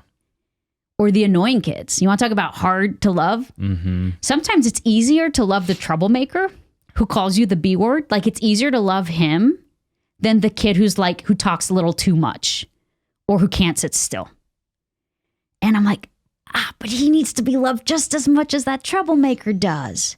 So I'm trying to have these conversations with these either super nerdy, super awkward kids or these super annoying kids. And I'm really just like, Lord, like, use me. And I'm reaching out to them and we're building and we're starting to see fruit. And I'm going to football games. I'm going just wherever they are, I'm meeting them where they're at to bring them closer to Christ and having these beautiful conversations. And then about a year later, parish politics happen, and our youth minister was not getting along with someone who was on the like higher up end of the parish. And so to send him a message, they wanted to can the one program that fell under him, which was this outreach program. And they later admitted to that. And so that's why I'm able to say that so definitively. Yeah. But I was heartbroken because I'm investing in these kids, specifically kids who have had teachers and parents give up on them. Like, every adult in their life has already said, you're too much trouble. You're too annoying. I can't deal with you. And finally, an adult comes along. They open up to this adult. They trust me. And now I'm going to bail on them just like everyone else because of parish politics. We had the money that was there. The fruit was coming in. Like, some of these kids were coming to youth group. Some of these kids were coming to know Christ through this program. And I was only a year in. I mean, I was just barely setting the groundwork. I was so excited for the next year. And I had some of the kids tell me, like, I thought you were going to like I was ready to invite you to prom my senior year. Like, I thought you would be there. And it was so hard. I remember this one kid. He had just met me and he asked me to come with him to go where his brother died. His brother had gotten hit on a motorcycle, and he wanted to go and sit. And of course, I'm going to be Christ, and so I'm going to sit with him, right? Like, shepherds should smell like their sheep. Like, I should be rubbing elbows with these, just being there with them in the trenches. And so we go. You're not from the hood, and I'm not saying this was the hood or the ghetto, but sometimes you got to pour one out for the homies. So he tells me his brother's favorite beer. Okay, yeah. So we go and we pick up a beer, which is kind of funny because I'm an alcoholic and he's like a 16-year-old kid, and I'm buying a beer, and it is wrong in every way. But like, I knew we're gonna pour it out. Like, it's for. his brother, like, okay. So I'm like trying to remain cool. Okay, so we get there, we pour it out, and we're sitting there, and he pulls out his phone, and we're sitting there on the side of the road. Cars are zimming by. It's a very busy street. And he pulls out his phone and he shows me, he pulls up a YouTube video. And someone had filmed the accident, or like the cleanup of the accident. And in this video are his brother's legs and his feet, his shoes sticking out from behind a car. And this person who filmed this video has it monetized and is making money off of this. And this brother is sitting next to me and he's like, I've asked this guy to take this down. Like, this is my brother and he's dead and he's in this video and people are commenting about this dead body that's like my brother, and this guy won't take it down. He's making money off of it because it's a spectacle. And my heart is breaking for this kid. But what causes it to break even more is this kid had just met me. He was so hungry. Like, where are the other adults in his life? Where are his friends? He just met me. I was a stranger. And immediately he draws me into this intimate part of his life. And he says, come sit with me in my pain. Come listen to my story. And that's the mission field right now. These kids are dying of loneliness. They're so starved. Like, people think that like we have to like fix all these problems in these kids' lives. And it's like, you just have to show up. Show up and listen and say, I'm here with you. Because like he invited me in like that. And I had another kid. This is also a great witness to how beautiful this program was. He texts me. It's 2 a.m. I get a text from this kid. He says, I just bought drugs and I don't want to do them. Oh, bless him. First of all, he reached out, and that's incredible. That is grace. Did you get the text? I got the text. Now, it's 2 a.m. I'm about to break every rule in the book of do not do this, right? So here's a church minister driving at 2 a.m. to meet up with a 16-year-old boy in a parking lot in the dark who has drugs, right? So he texts me and I text him back right away. I said, okay, you don't want to do them? Like, I'll take them. And he's like, nah, I spent money on it. I spent a lot of money. I said, okay, I'll buy it from you. And then you lose nothing. And he goes, all right, let's just meet up. So we meet up. I show up to this parking lot. He hands me a baggie of heroin and meth. Okay. And I'm standing there and I'm like, shit. Because like I didn't think, now what do I do? He gave it. I'm an addict. Okay. I don't want this. I'm not going to get in my car with it. I'm not just going to throw it to, like, I don't know what I'm doing. And I look at him and I say, don't take your eyes off of me. And I like pop my trunk and I'm like looking for what's in I find an empty Coke can and I like dump the baggies in the Coke can and there's like some Freon and I dump some Freon in it. I probably made like some super drug in the process, but like I tie it in a baggie and I throw it in a dumpster. Okay. He's not going to use it. And I broke every rule in the book to do it, but I couldn't help but feel like that's what Jesus would do for me. He would say, you got yourself in a situation. You're trying to do these drugs. I'll take it. Give me your burden. I will bear it for you. And I couldn't help but feel like that. Like that's what this kid needed in that moment. He needed Christ to show up and say, I got you.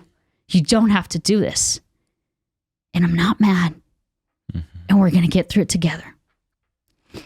And, you know, Pope Francis' saying of shepherds should smell like their sheep. I felt like in that moment, what it means is like his pain is my pain, right? Like his drug purchase was my drug purchase. And like I should be so immersed in my ministry with those I'm serving that like, no, like this is ours. We're going to carry this cross side by side together.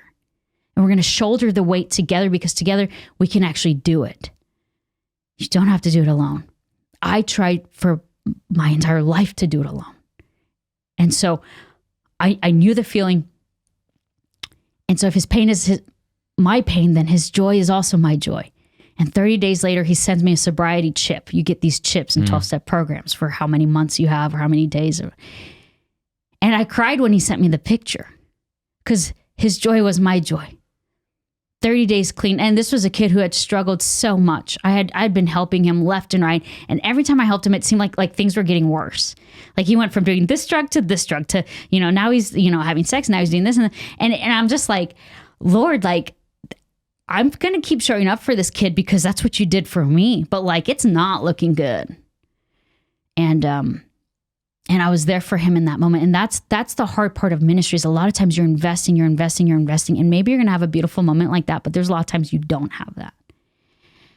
But I like my job every day is to say, Lord, how are you calling me to serve you? How are you calling me to be a part of the body of Christ? And what's that going to look like today?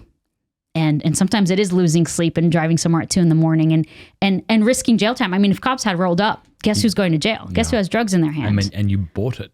You didn't just take it. You bought it from a And team. imagine the headlines. Yeah. Youth minister buys drugs off of kid in parking lot. And but again, like I just felt like Christ shows up for us like that. Time and time again, he's in our life saying, you don't have to do this on your own. Give it to me. Just give it to me and I'll take it for you. And I knew that that's what this kid needed.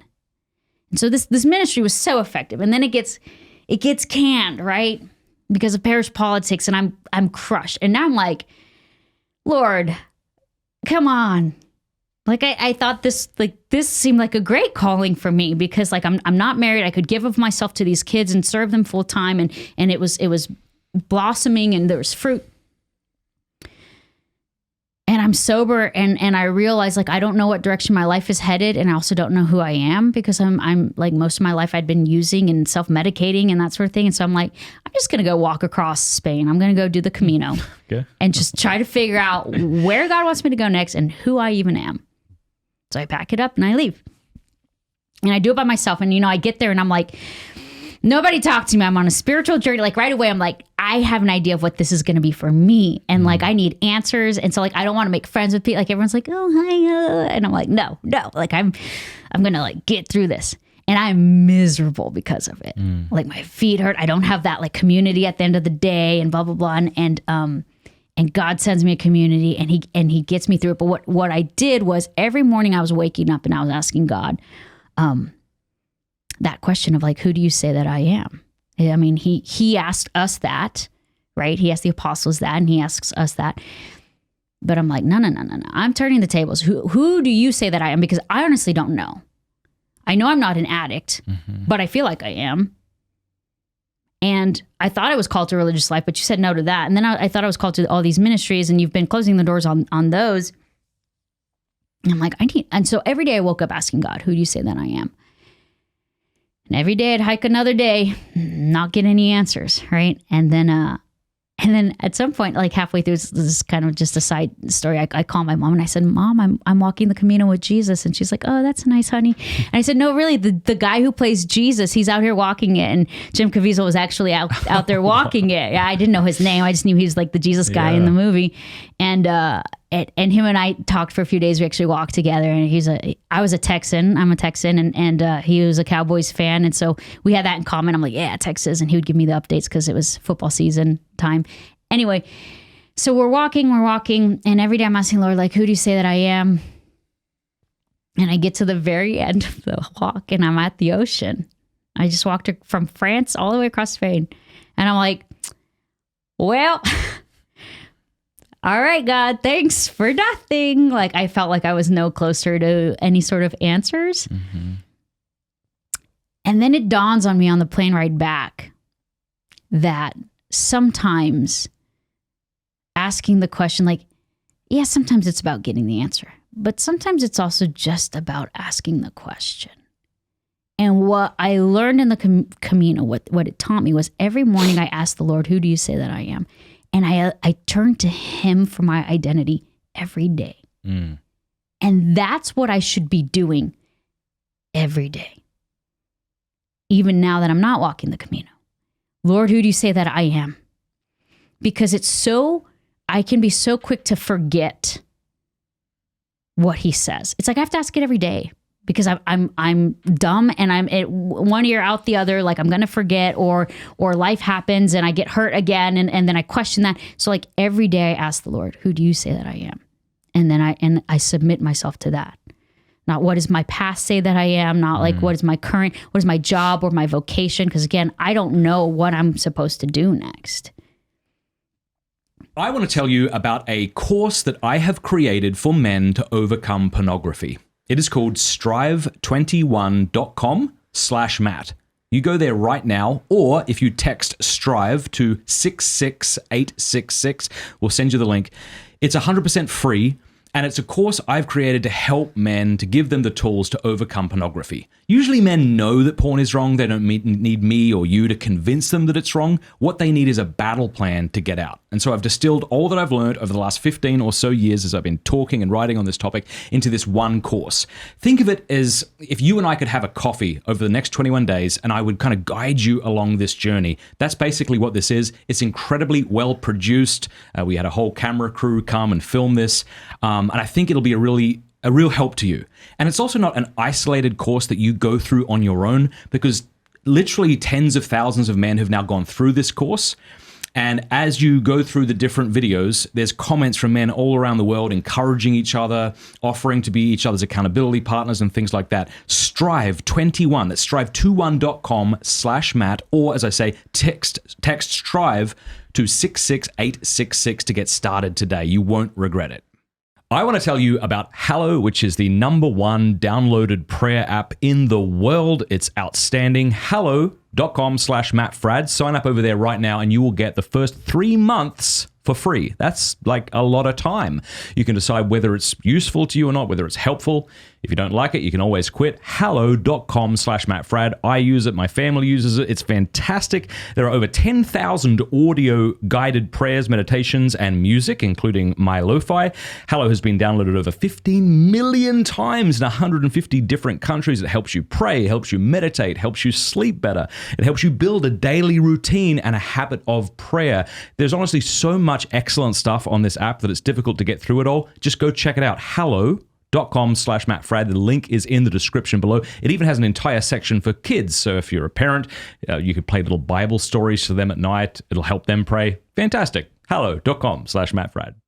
So I get back. And then at that point, I went to check out one more community that was kind of like starting up, because I'm like, again, I don't feel called to marriage life. Mm-hmm. Just because the convent didn't work out, I wasn't like, oh, well, I guess now I'll go get married. It's like, no, like I don't feel that way. And so when I checked out this other community and it was beautiful and I thought that's what was it. And then all of a sudden God sends me this very clear, like red flag, like this is not it. Go home.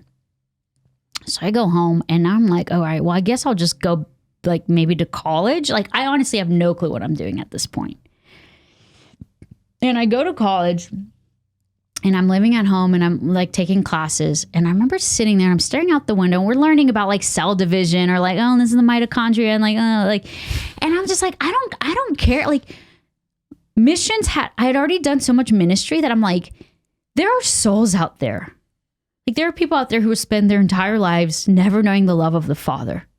They're isolated, they are alone, they are unloved, and they have no clue that God loves them. And you want me to worry about like how plants photosynthesize and like I don't care about this. And I suddenly told God, I said, look, I need to be in ministry.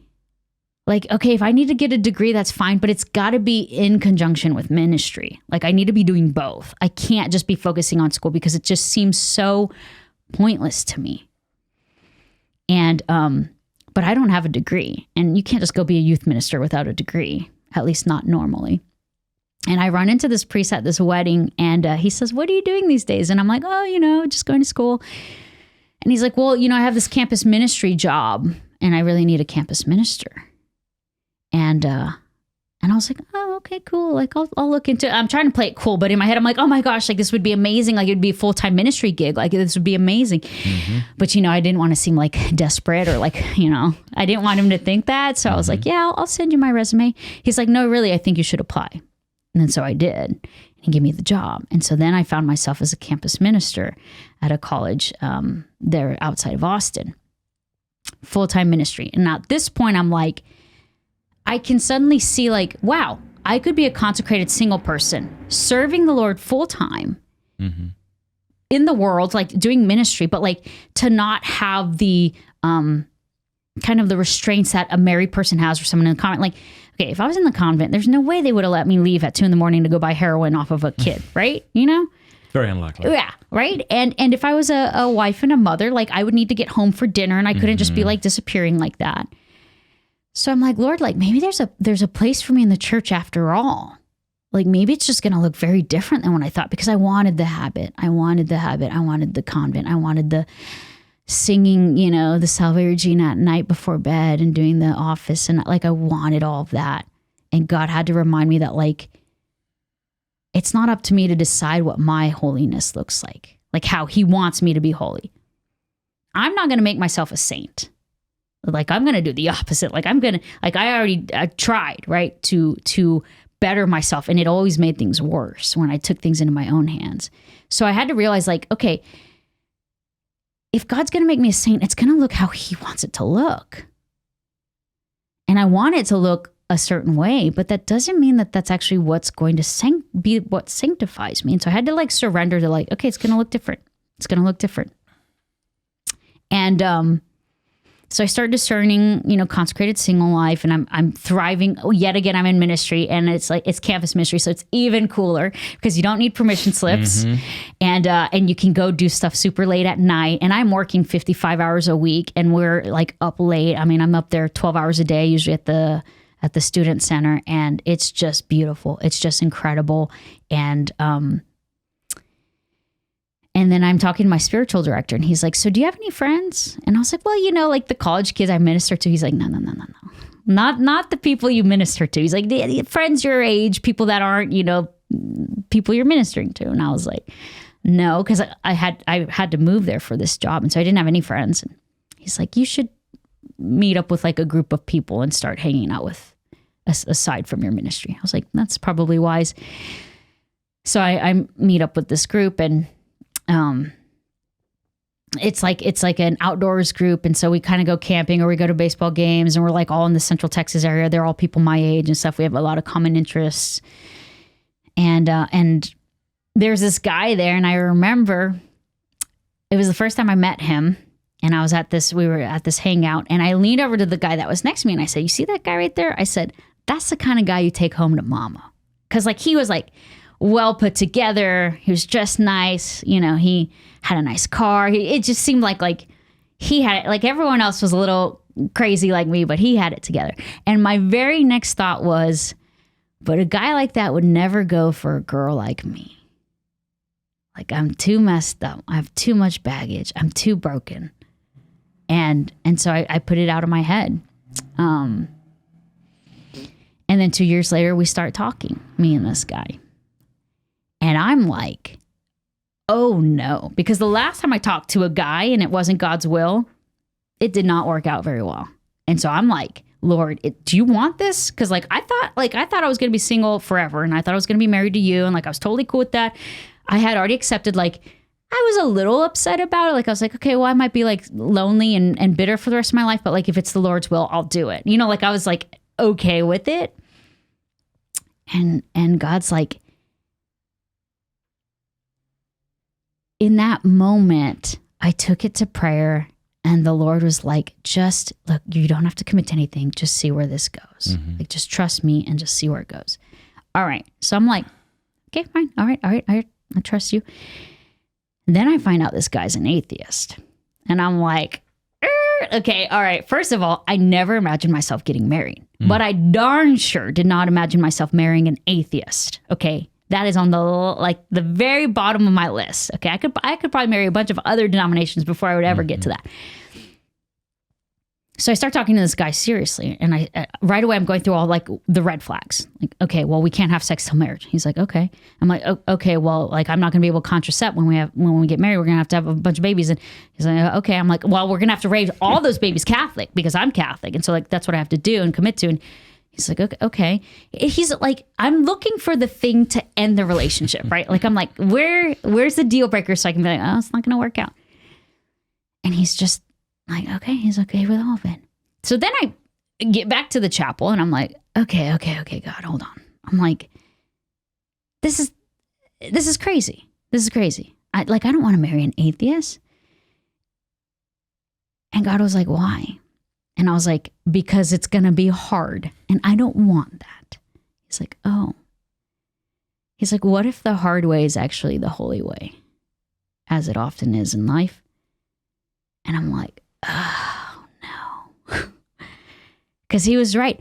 Selfishly, I wanted my holiness to look how I wanted it to look. Okay, if I can't have the convent, I want the super Catholic husband who's going to pray a rosary with me every night, who's going to lay his hands on me when I have a headache. He's going to pray over me before he goes to work. Like, I want my life to look a certain way, not like, Lord, I got clean for you. I gave things up for you. I served you in missionary full time. Like, I felt like the very least you could do, God, is send a Catholic boy my way.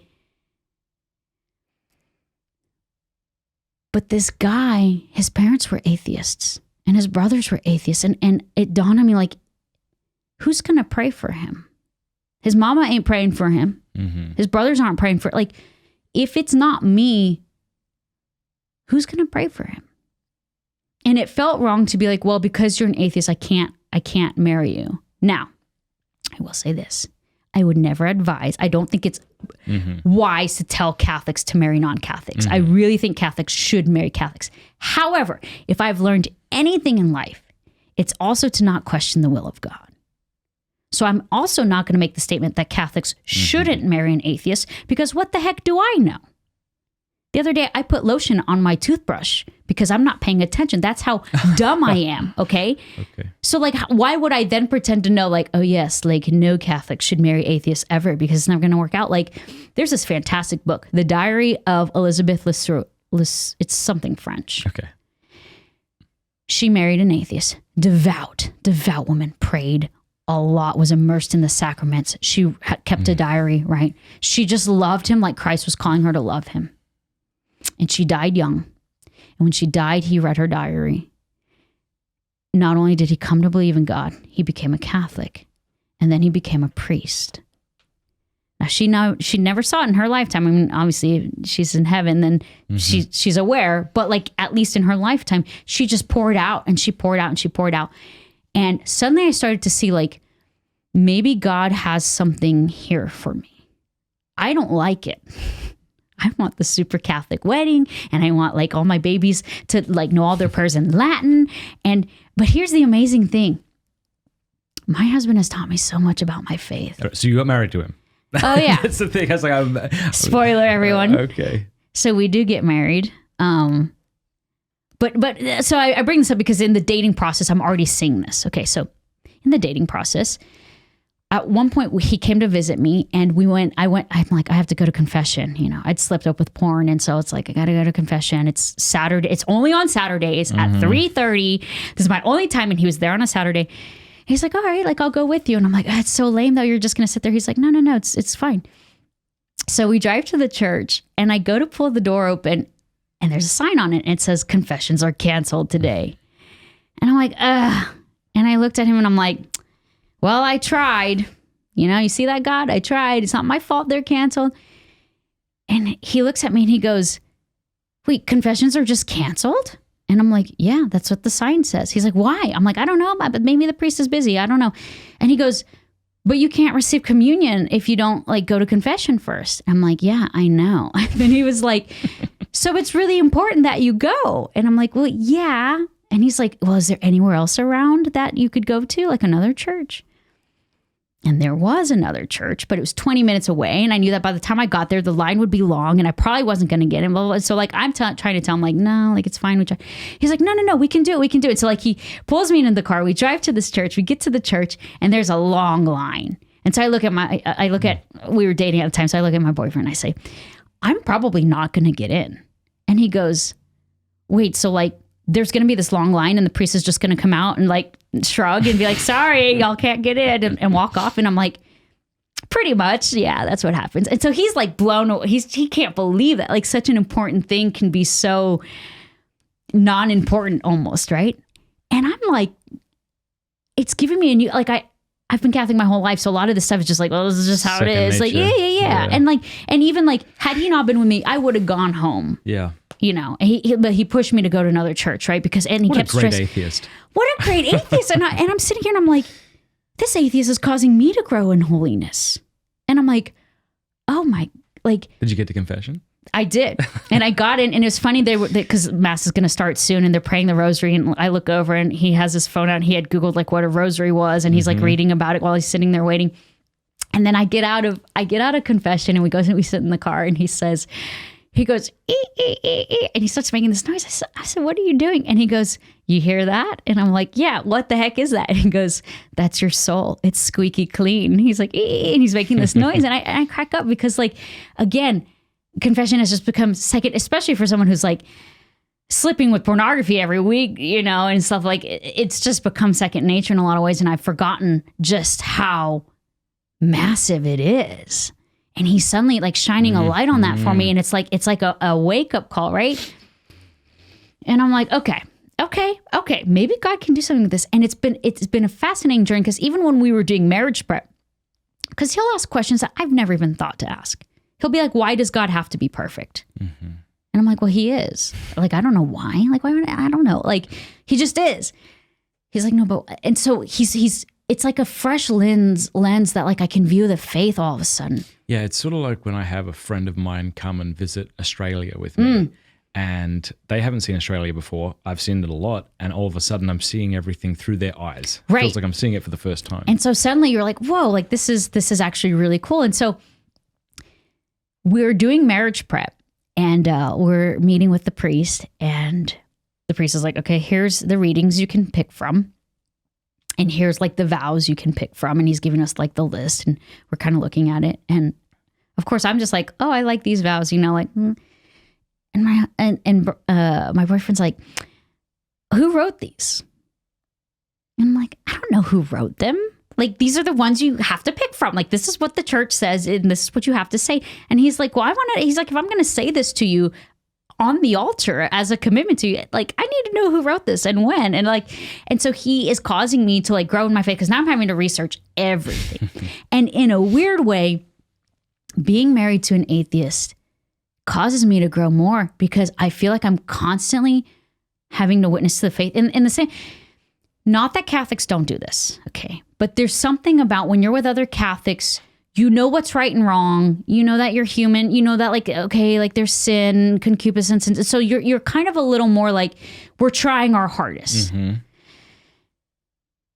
But I'm the only witness he has to the faith. No pressure. No pressure. And so I'm like, when I get upset with him, like immediately I'm like, oh, I have to apologize. I have to apologize, because he knows what I believe. He goes to Mass with me every Sunday, right? And he walks up with our 2-year-old, so the 2-year-old can get a blessing, because I'm holding the 1-year-old. And he gets a little blessing in the process. I don't know if he realizes that, but I'm always like, we go to the priest for that reason, though, because I'm like, I want him blessed. But it's been this incredible journey, and it is hard. It is hard because there are things that are like when I have a headache, I don't get to be like, hey, pray for my headache. Mm-hmm. I'm like, hey, wish me luck. It's send me good vibes. Yeah. And so there's these little moments where I am envious. Like when I had to get off of social media for this reason. Yeah. Because my friends would be like, me and my husband did this novena together, and we prayed this and we prayed that. And here's my head again. Like, was I not good enough for the Catholic marriage to God? Like, really, you pulled the convent from me. You pulled my ministries from me. Yeah. Now you have me in this difficult marriage that's unequally yoked. And so that's been like something like I've also had to come and accept. But let me tell you something. This past Christmas, I'm walking by the living room, and I overhear my husband. And he's holding my 2-year-old. And he's explaining the nativity set to my 2-year-old. And he's saying, like, here's baby Jesus. And here's his mama Mary. And here's Joseph. And I'm sitting there and I'm like, God can use anyone. And it's so humbling to hear that from an atheist. Because it's like, here I am thinking I have to shoulder everything. Yeah. Like I'm the Catholic in the marriage. So like all the catechesis is going to fall on me. All the witnessing of like teaching them their prayers and reading the Bible, and like all of that's going to fall on me. And that's what I made up in my head. But God in that moment was like, you got it all backwards. Mm-hmm. Like I had you marry this man for a reason. And so it's like, oh, okay, like, and he, I'm the worst at praying before meals. And he remembers every time. I'll be, okay, in all fairness though, I have been breastfeeding and pregnant for 3 years in a row. Yeah. Okay, so when I sit down, it is time to eat. And I only have a few minutes because one of the babies is going to go crazy or need to nurse. But I'll be like scarfing. I'm already halfway through my meal and he's just sitting there like this. He hasn't touched his meal. And he'll go, and I'm like, oh, like, let's pray, you know. And so it's just been this amazing journey. And again, I don't advise people to do it, but I know that there are a lot of women out there and men in marriages, and maybe it's not an atheist, maybe it's a Muslim, maybe it's, you know, in a way, it's easier that he's an atheist because he doesn't have a dog in the fight. I feel like if I was married to a Protestant, then everything would be like like an argument because it's like, well, who's right? One of us is right. Yeah, I mean, and I guess you can say that about an atheist too, but he's not one of the angry atheists. He's not combative. He's not hostile. And you know, he was a history major. So I kind of have that in my favor because I'm like, hey, we have a lot of history in the church, you know, like, because I'm like, who majors in history? What a lame thing to major in. Like, come on. But I wanted to touch on social media because you are absolutely right that, I mean, first of all, we all are aware that we try to put our best self forward, or if we're like a little prickly like me, sometimes you put other things forward to upset people. But for the most part, when we're talking about our families, we really try to make them look squeaky clean. And I am so glad you got off social media for that reason, because it can be so damaging. I have a very beautiful friend here, Dr. Matt Bruninger. He's a psychologist, and he's like, Matt, listen to me. It's like, I've met so many people. You scratch anyone's life and there's stuff beneath it. Yeah. And I mean, I'm not trying to relish in the fact that people we think are perfect aren't. Yeah. But it's just to say that I think one of the reasons we love stories like yours is because we know our own misery. Or we've run into our own poverty enough that it's tiring to keep that image of perfection, so that when we hear someone like, we love you, we love people who share this so vulnerably and beautifully, because we know in the depths of our hearts that we're not our social media selves. And I kind of wanted to, you know, I just bought beautiful book, Theology of Home, right? Yeah. Beautiful book. Yeah. Love it. Carrie Gress. I've had her on the show. I love all the stuff she's written in it. But I'm looking at these images and I'm like, does she live? And like, where is this place? So I would love to do that. I'll put you in touch with her. I would love to do. So I took a picture of my front porch and I have a dead plant in the pot. Nice. Okay. And there's a juice box sitting in it that my 2-year-old left there. Classic. Okay. And I take a picture of that and I'm like, Theology of Home, you know, like this, here's a plant I forgot about, you know, and here's a juice box that's half drunk, and he probably picked it up later and drank it the next day or something like that, and I let him because, you know, I'm you know also what would be cool is if you created a Theology of Home because you can take artistic photos of like mess. Yes. Yes. So here's the juice box. It was the most artistic photo I could take of this potted plant on my dirty porch with like smudges all on my like glass door from my kids' hands and fingers. And it's like, and that's like our lives. All of us have these like messy lives. And like my life has been so messy and we're all like afraid to show that. And I think I did homeless ministry for a while, and we got to talk about that. I feel like because it's such a beautiful thing. I think that's why sometimes we avert our eyes from homeless people. Oh, I could try to think right now. We have a lot of homeless here. Yeah. I had this very humbling experience a couple of months ago. There's this fella here in town. He's always got the same story about why he needs money. And he forgets every time, apparently, that he's seen me and asked me for money before, or asked me for something before. And this one day, I don't know, I was just in a bad mood. And I was really rude to him. I was like, oh, let me guess, you want like something like that? I was a jerk. And he was so awesome, because he's like, why would you humiliate me? Why are you going to speak like that to me like that? And I knew he was right. And it was like the next day I had a friar of the renewal on my show, and I went to confession. But yeah, it's like, you're a nuisance. I don't want to look at it. I don't, you know. I think we want the poor to be like what is his name, Oliver Twist? Is that the poor kid? yeah. Who's like we want mad? them like polished in a way. Or like polite and yeah. grateful and like be poor, but be poor how I want you to be poor. And we want them to look a certain way. And so I did homeless ministry. I guess before I went to the convent, I was living with my sister. We were living in these apartments, and we were right next to a major overpass, and there were always homeless people right underneath. And one day I was in the car with my sister. I said, "You see those people right there?" And I point at them, and she's like, "Yeah." I'm like, "Those are our neighbors." I said, "I'm going to get to know them." So I would show up with a pack of cigarettes. Like after work, I'd go out there, and I try to go out there early evening because they're not too drunk yet, a lot of them. And I would sit out there, and I would just hang out with them. And I learned so much. Okay, here's a couple of things I learned, a couple nuggets, and hopefully they mean something. But the first that I learned was most homeless people haven't been touched in a really long time because they're dirty, because they have scabies, because they have lice. Like I would be hanging out with them and I could see the lice, right? Yeah. Okay. But we're wired for touch. Humans are wired for physical contact.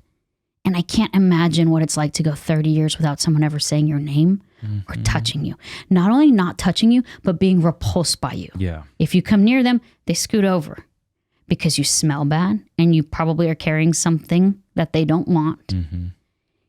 And so often I would feel like I need to give them money and I need to fix their whole life and I need to do these things. But like, it's free to give a hug. So what I learned from part of that was anytime I was at an intersection, there's a homeless person, I'd roll down my window, I'd ask for their name, and I'd ask if I could give them a hug. And I'd throw that car in park, and I'd get out, and I'd give them a hug. And obviously, people should always, especially with homeless ministry, there's a certain level of prudence. It's funny you say that because my wife, before we were married, used to take homeless people out for lunch. And I'm like, you cannot do that anymore. Right. I'm not allowing it. Like, I'm actually doing the whole submit thing at this point. You're like, not I'm the head of the house and you will not do that. No, because I don't want her to be in danger. Yeah. But the other things that I realized, so one is like, if you're a single person, I mean, look, I'm also from Texas, so, like... I don't know what that meant, but I love how you said it. Look. All right. I'm 5'0", all right? And I carry a gun because, like, what am I going to do? Fight someone? Come on, I can't do anything. But there's a certain amount of prudence there. And the more you're around homeless people, the more you can read them. There was only one time I kind of got a little sketch out. One of the guys I knew really well, man, I could see it in his eyes. It was so weird. We were talking and just having a normal conversation, and it was like a light switch. And his eyes got weird, and he starts ripping out hair, and he starts throwing tufts of hair at me, and he's getting in my face, and I'm like, all right, man. And I'm out of there, right? But bless him. He later apologized. The next day, he apologized. Like he knew he got weird on me like that. But here's the thing about homeless ministry. I think we overcomplicate it. I think all of us think we have to solve their lives. Now, imagine if the only time people ever talked to you was when they wanted to solve your life. Because most homeless people, that's the only time people talk to. Here's the soup kitchen. Here's where you can get a bed tonight. The only time people talk to them is to say, hey, let me help you. And maybe sometimes that's what they need. But if that's the only time people, like, no one ever asks the homeless people, like, how's your day? What are you doing this weekend? They have plans, believe it or not. It seems so weird because we've dehumanized them. Like, homeless people can't possibly have plans. I remember the first time I saw a woman's humanity. She was a homeless woman. She comes and she sits next to me and she has a card, like a greeting, a birthday card that she got from like a CVS or something, right? And she's looking at it so tenderly and she keeps opening it and closing it. And she finally tells me, she says, I got invited to my niece's birthday, her 7-year-old birthday party today. Now, of course, it's across town. There's no way she's going to make it. And this card that she's holding, she didn't pay for. She stole it. But there was this love in her and this hope in her of like, I got invited to a birthday party. And so I got this card for my niece. And she kept looking at it as if it was like going to take her there somehow. And I saw this woman who had the heart of like any mother or any proud aunt, right? Who wants to be there. And I was like, wow, like I would get my nephew a card for his birthday. Like she's like me, right? And she's looking at it fondly, and she's not going to go. And I know that, and she knows that. But there was like this like hope there. And when I would do homeless ministry, because I wasn't in a formal, this is the other thing, we want it polished. I want to sign up to help at the soup kitchen. I'm going to show up. You're going to give me gloves and a hairnet, and you're going to tell me where to stand and what to do. And I'm going to smile at the homeless people. I'm going to feel really good afterwards because I did it. But sometimes, yes, we can serve them in that way. But sometimes God is calling us to step out and to forge the path, because there's not always those ministries set up. You know how many times I'm like, oh, who's doing prison ministry at the parish? No one. All right, I guess I can't go visit the imprisoned. You know, when I look at like the corporal works of mercy, guess I can't do that. And it's like, well, then why don't I start it? Or how much is a stamp? Why don't I send letters? That's another thing that I do is I write inmates. But because I can't always go visit them. I used to go and give talks at prisons, female prisons. I did a couple male prisons once, but female prisons are a little bit better for women to speak at. Yeah, I bet. But like, I'm a coward. And the moment I have a way out of doing something that makes me uncomfortable, I'm taking it. Oh, sorry, there's no homeless ministry set up for me. I don't know what else to do. I don't know how to help them. I don't know how to fix their lives. Like, how about just ask them what their favorite, like these are people who had a favorite color growing up as a kid. Like the homeless man you see missing half of his teeth, who's unrecognizable to his own parents, was once a little boy who had a favorite color and who had a desire to be a firefighter one day. And we lose sight of that because now they look so different from what we imagine most humans to look like. And I think one of the things that at least that made me uncomfortable was seeing their poverty showed me my poverty.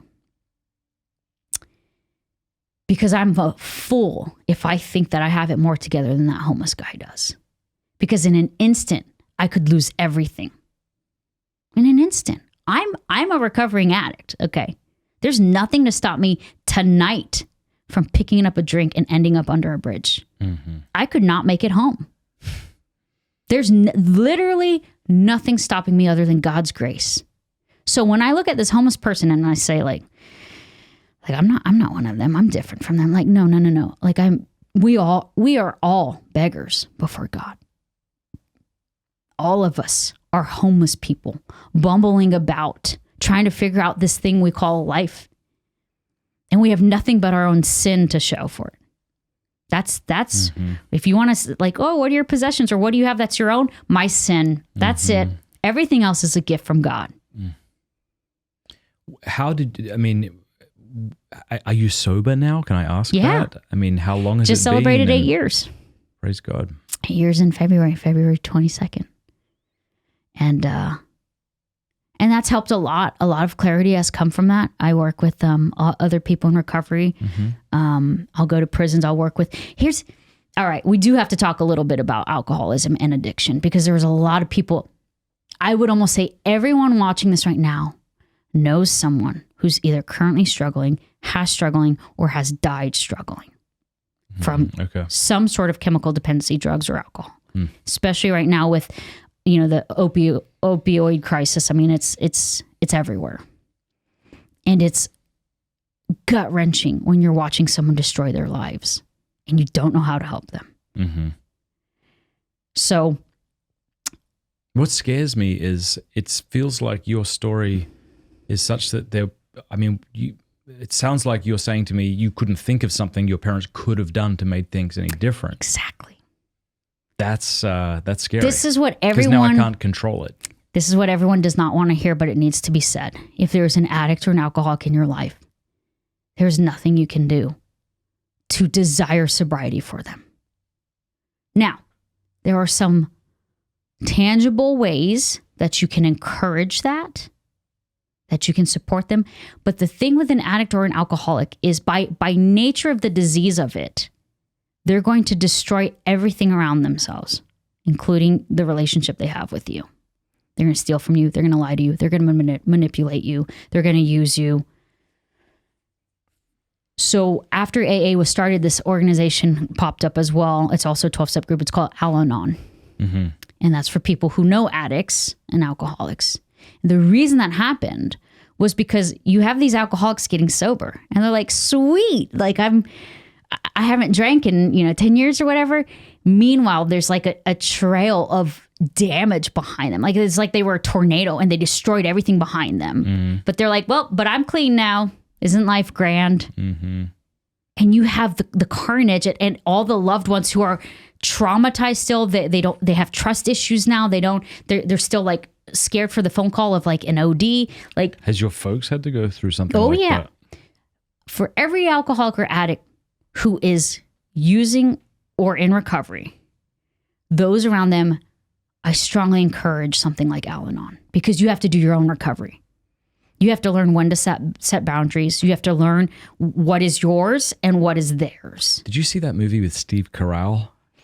It's a terrible, terrible movie. Kyle, maybe you could look it up.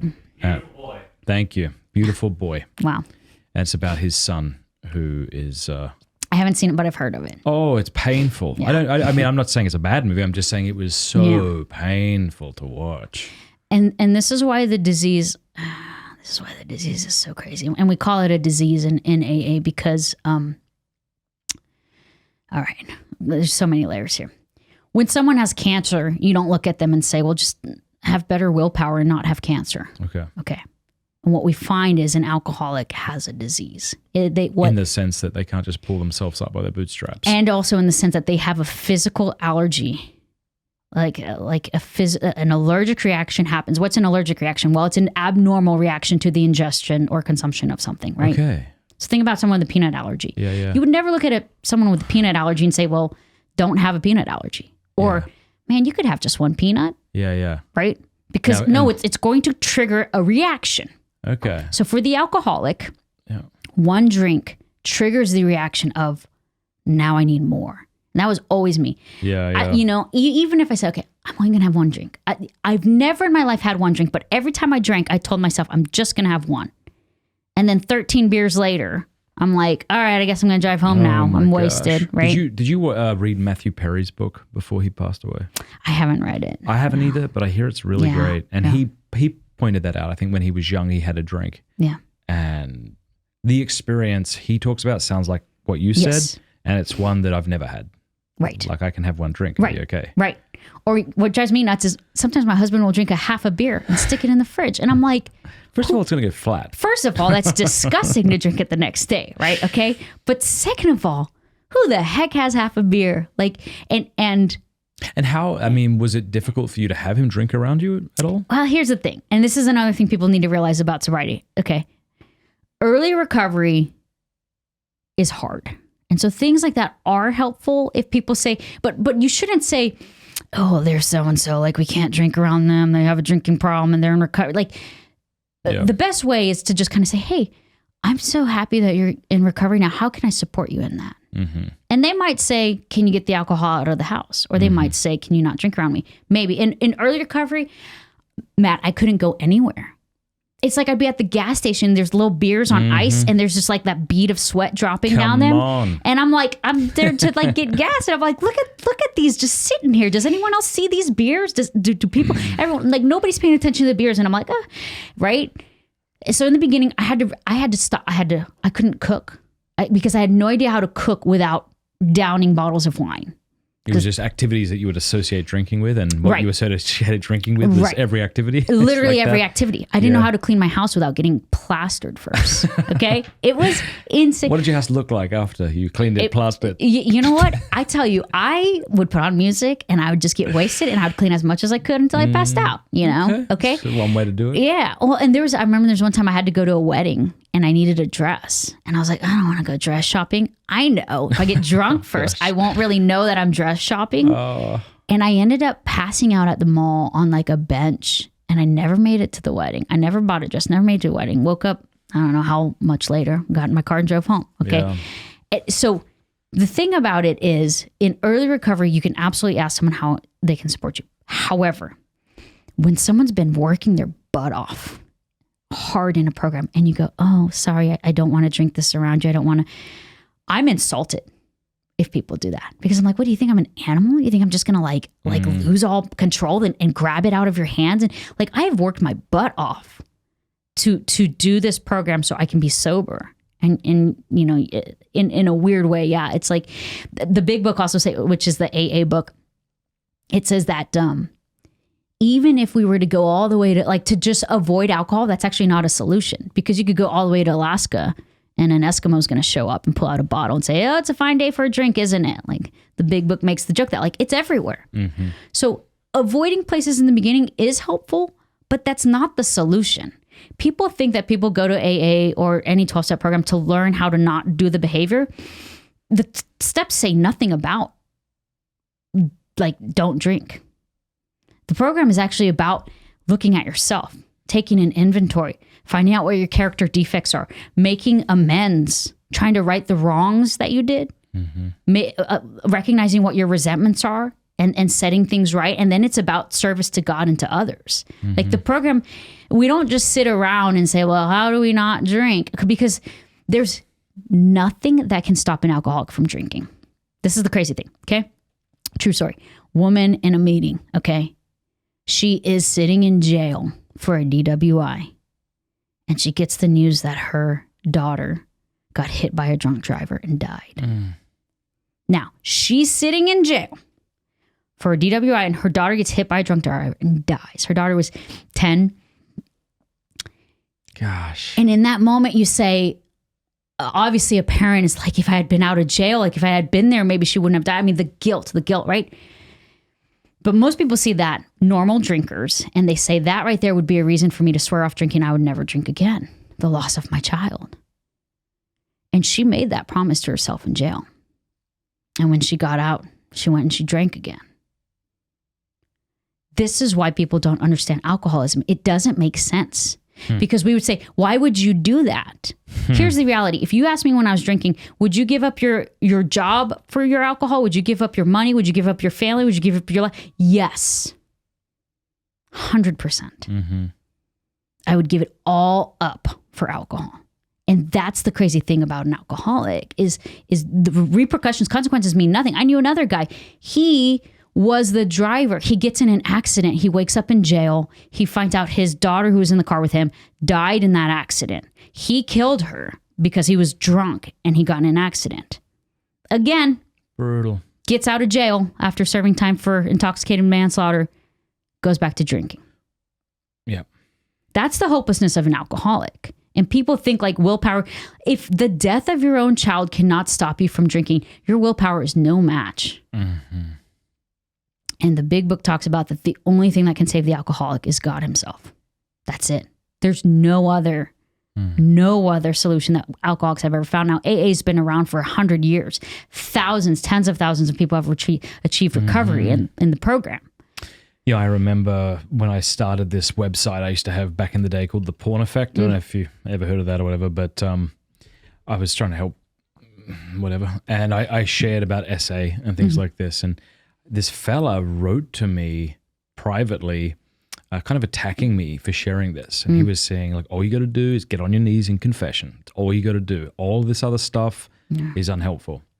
I don't say this with any sort of joy, but he was arrested shortly after, in a hotel with hookers and cocaine. And and I'm not saying obviously, as you said, the Lord can heal us in a moment. The Lord can heal us in confession, but it'd be kind of like saying, well, I broke my leg. Can't the Lord just heal you of your broken leg? Well, yes, but usually how your leg is healed is a natural means. Yeah. Mm-hmm. Usually there's a lot of work involved. And in a way, it's better when that work is involved, because then you have to go back and repair. If God just took away my alcoholism in a moment like that and I didn't have to work for it, I'd say, sweet, I'm healed, and I'd move on.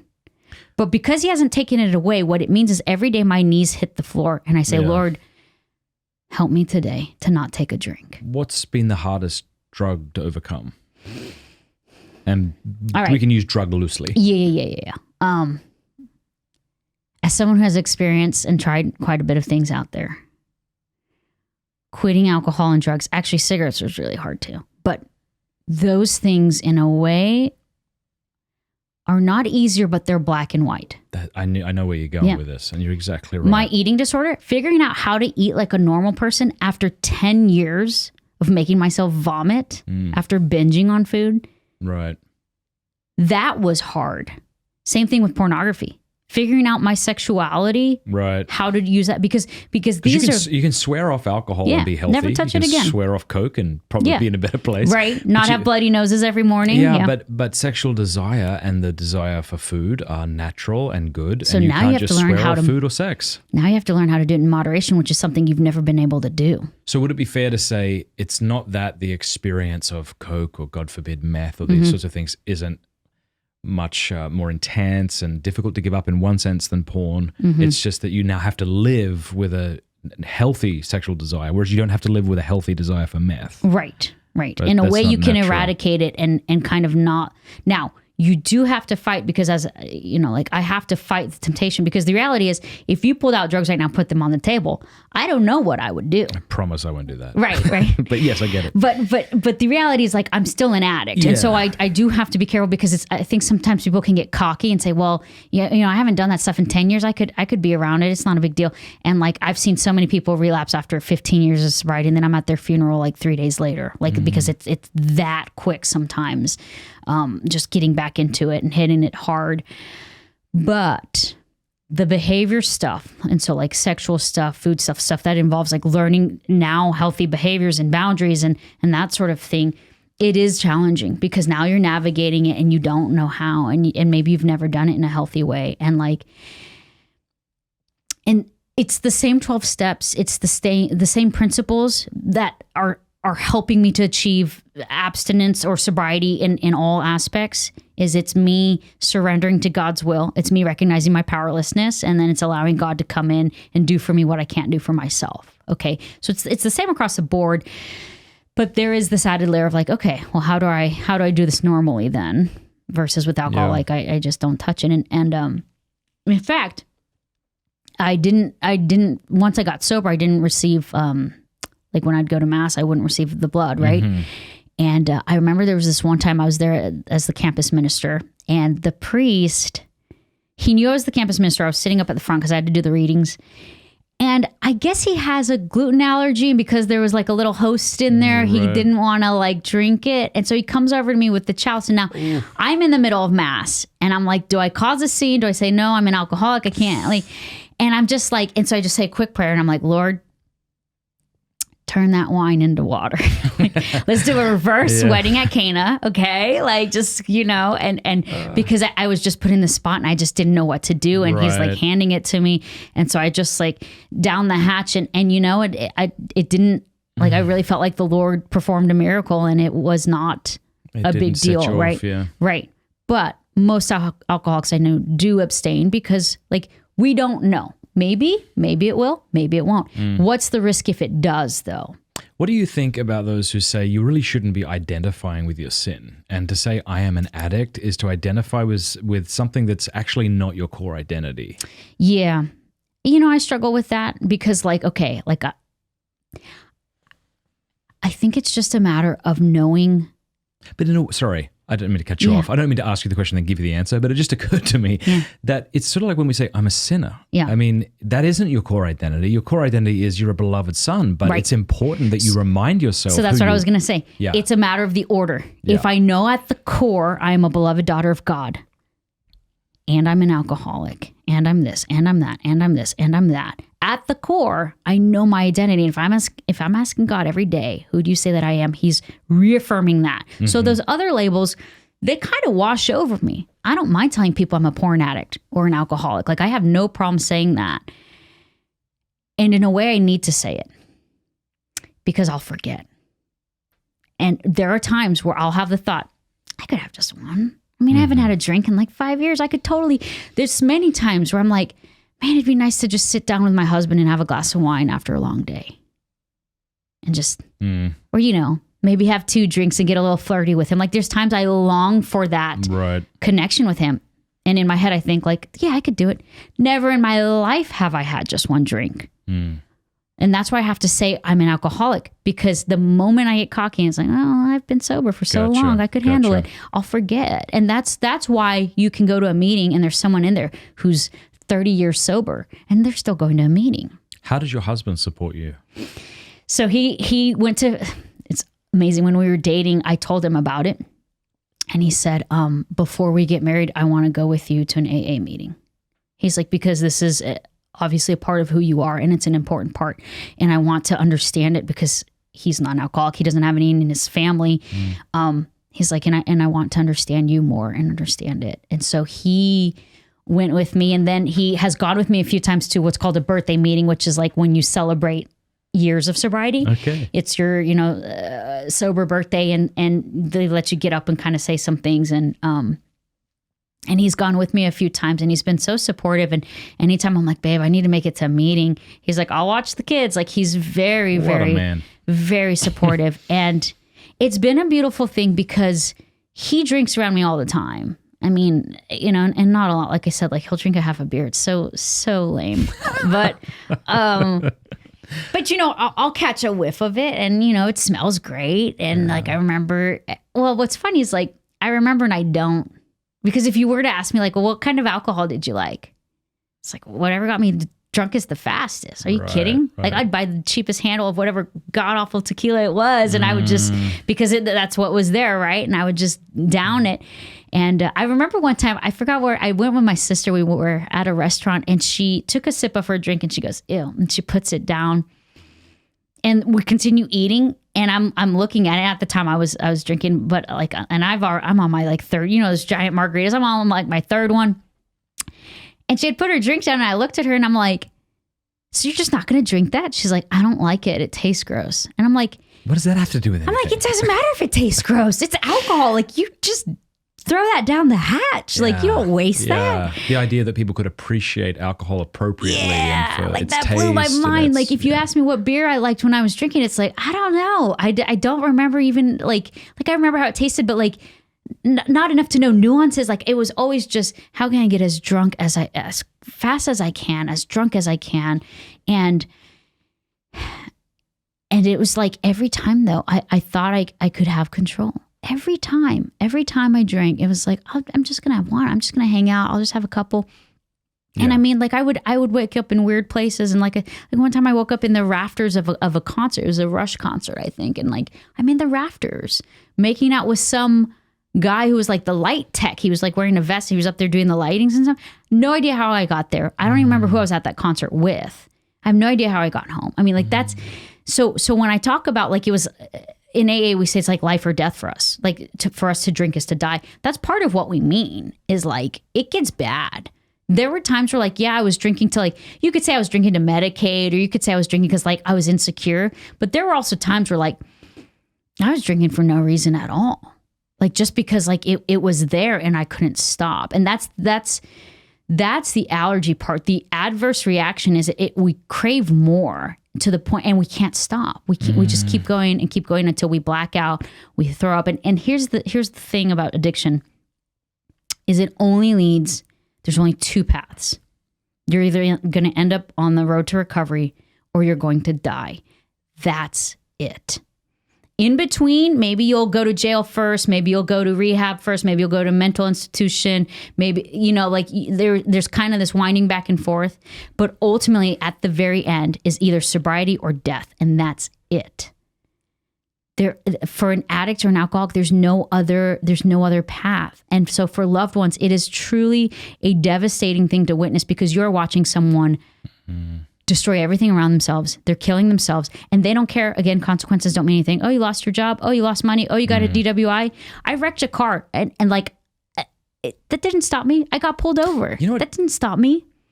I think, like, I'm thinking about the internet, and how I don't know if I wouldn't use the term addiction, but the dependence we have on technology is such that I could imagine many people saying, would you rather eat one meal a day or have the internet? Yeah. Would you rather, gosh, how much people would give up just so they could stay connected? Yeah.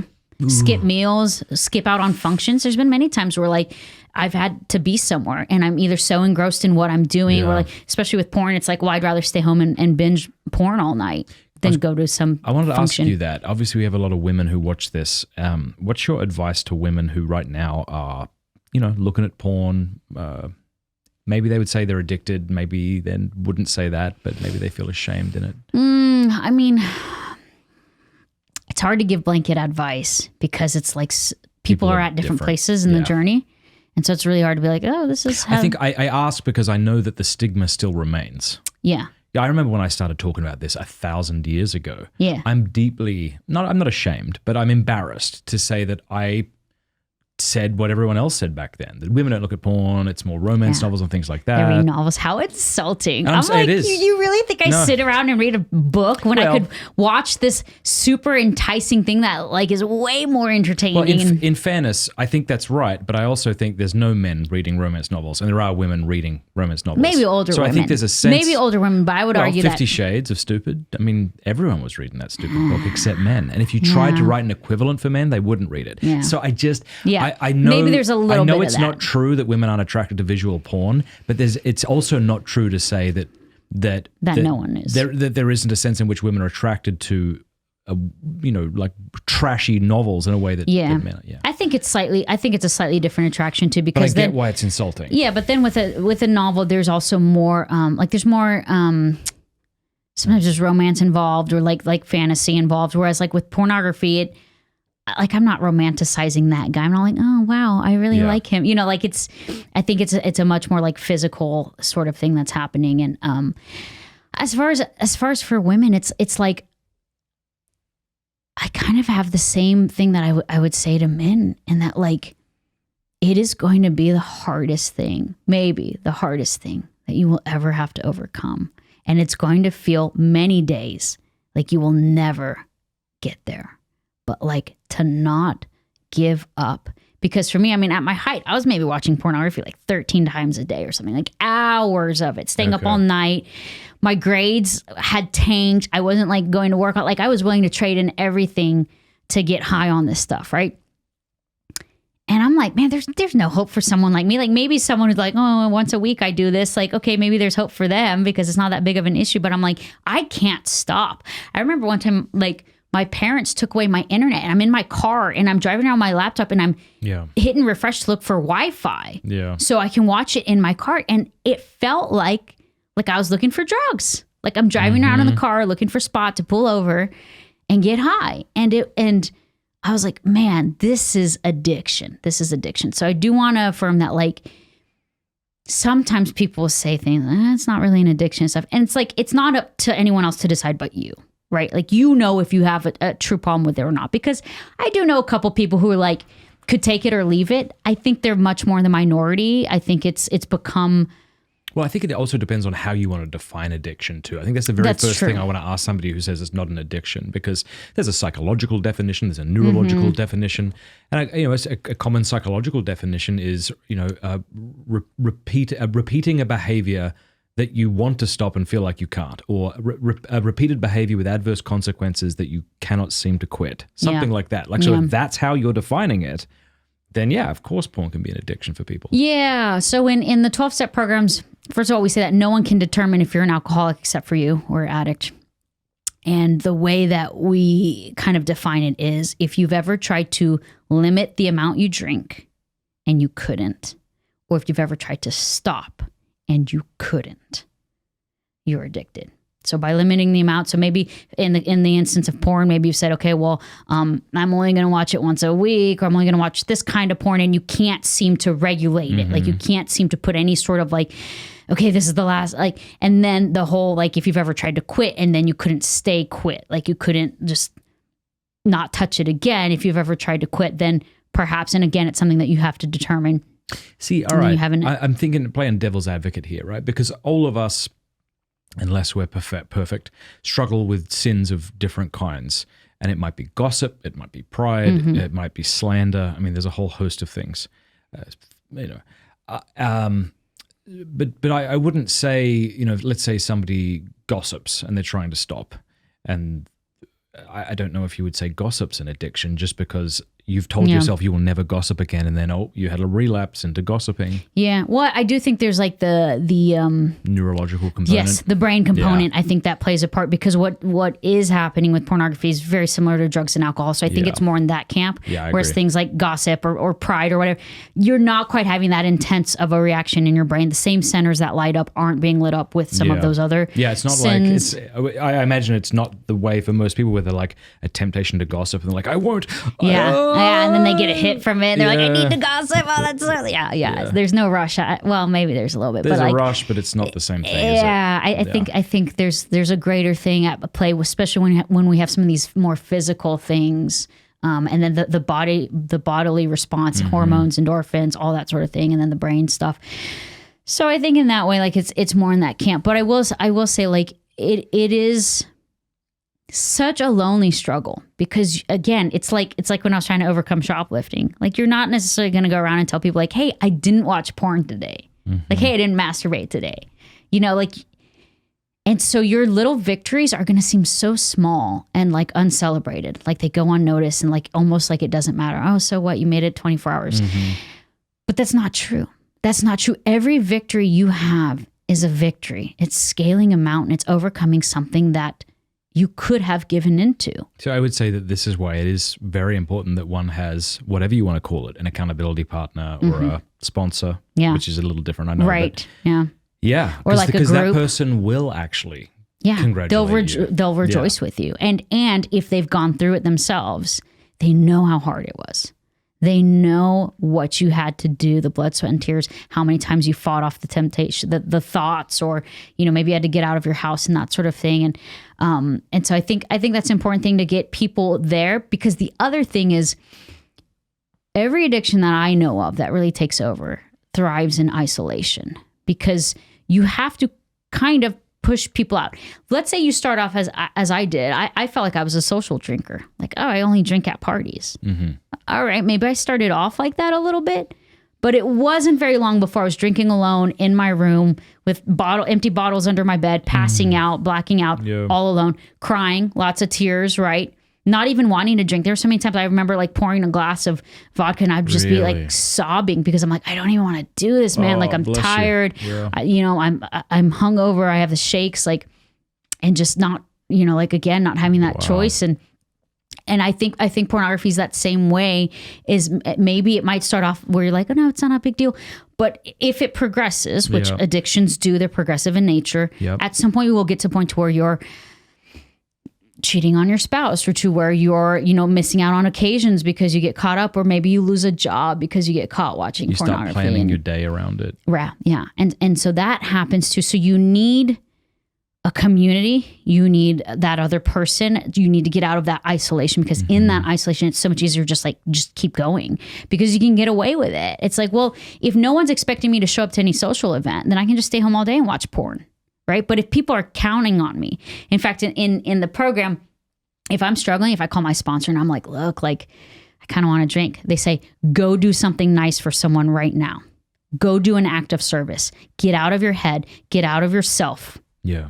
And that action right there is enough to like get you over that little hump. And maybe right after that, you're like, I still want to drink. Then they say, okay, go do something else nice for someone. Okay. And if you keep doing that, it's like you're serving Christ and others. Was there ever a time where you had to go and ask somebody to lock you in their house, or like, please don't let me leave this room? But the thing is, when you're at that point, you're not at the point where you want to make a decision like that. You're at a point where you just want to go drink, and rationality flies out the window. Yeah, it is hard. It is hard to get to that point. I mean, there have been times where I was really depressed, and I remember there's been maybe like 2 times where I asked like my mom or someone to hold my guns for me, sort of thing. I don't know that I ever did it quite with alcohol. Although with alcohol in the beginning, I just avoided it. I used to love playing pool. I loved playing pool, and I had to avoid pool halls. I loved going to concerts. And I remember like my first concert without like downing beers. I'm like, what do I do with my hands? And it was awkward. I had to relearn how to do the kind of these social things.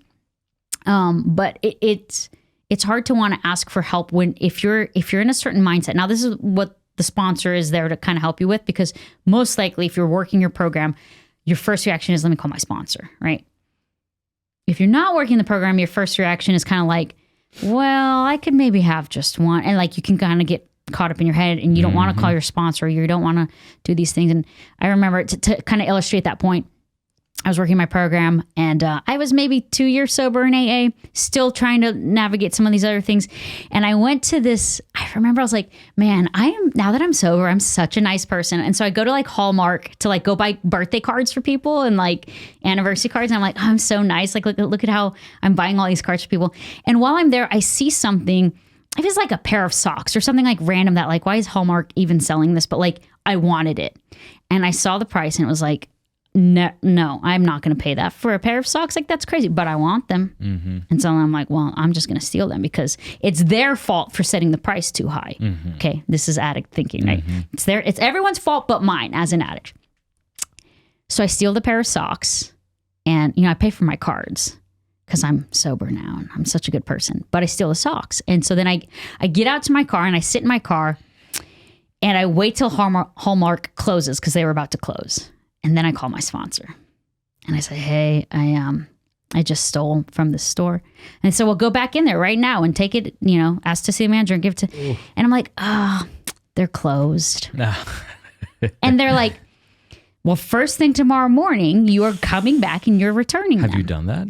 Okay. So the next morning I'm driving there and I'm thinking of my story and I'm like, I know what I'll say. I'll be like, oh, my nephew was in the store and he's just a kid. And he's 6 years old. He took these here. Like, so I'm going to return them. Yeah. But again, it's not my fault, even though it very clearly is. And so I go in there, I ask to see the manager, and the manager comes out and I'm holding this stupid pair of socks. And I'm like, I feel so dumb because now I have to admit that I stole this. Yeah. And like, look at what I stole. Yeah. It wasn't even like, cool. It wasn't even a cell phone or something, something with money. Like, here's a dumb pair of socks. Okay. And I'm standing there and I'm like just dreading this moment.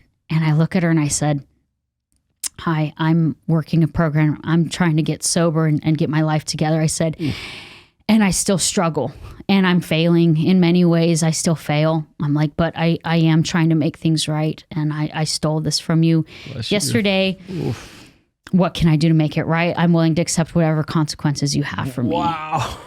Okay. I'm saying all this because my sponsor told me that's what I need to say. Not because I want to, right? But being willing to, this is the thing of recovery, being willing to accept whatever consequences. Okay. She could say, I'm calling the cops. Right.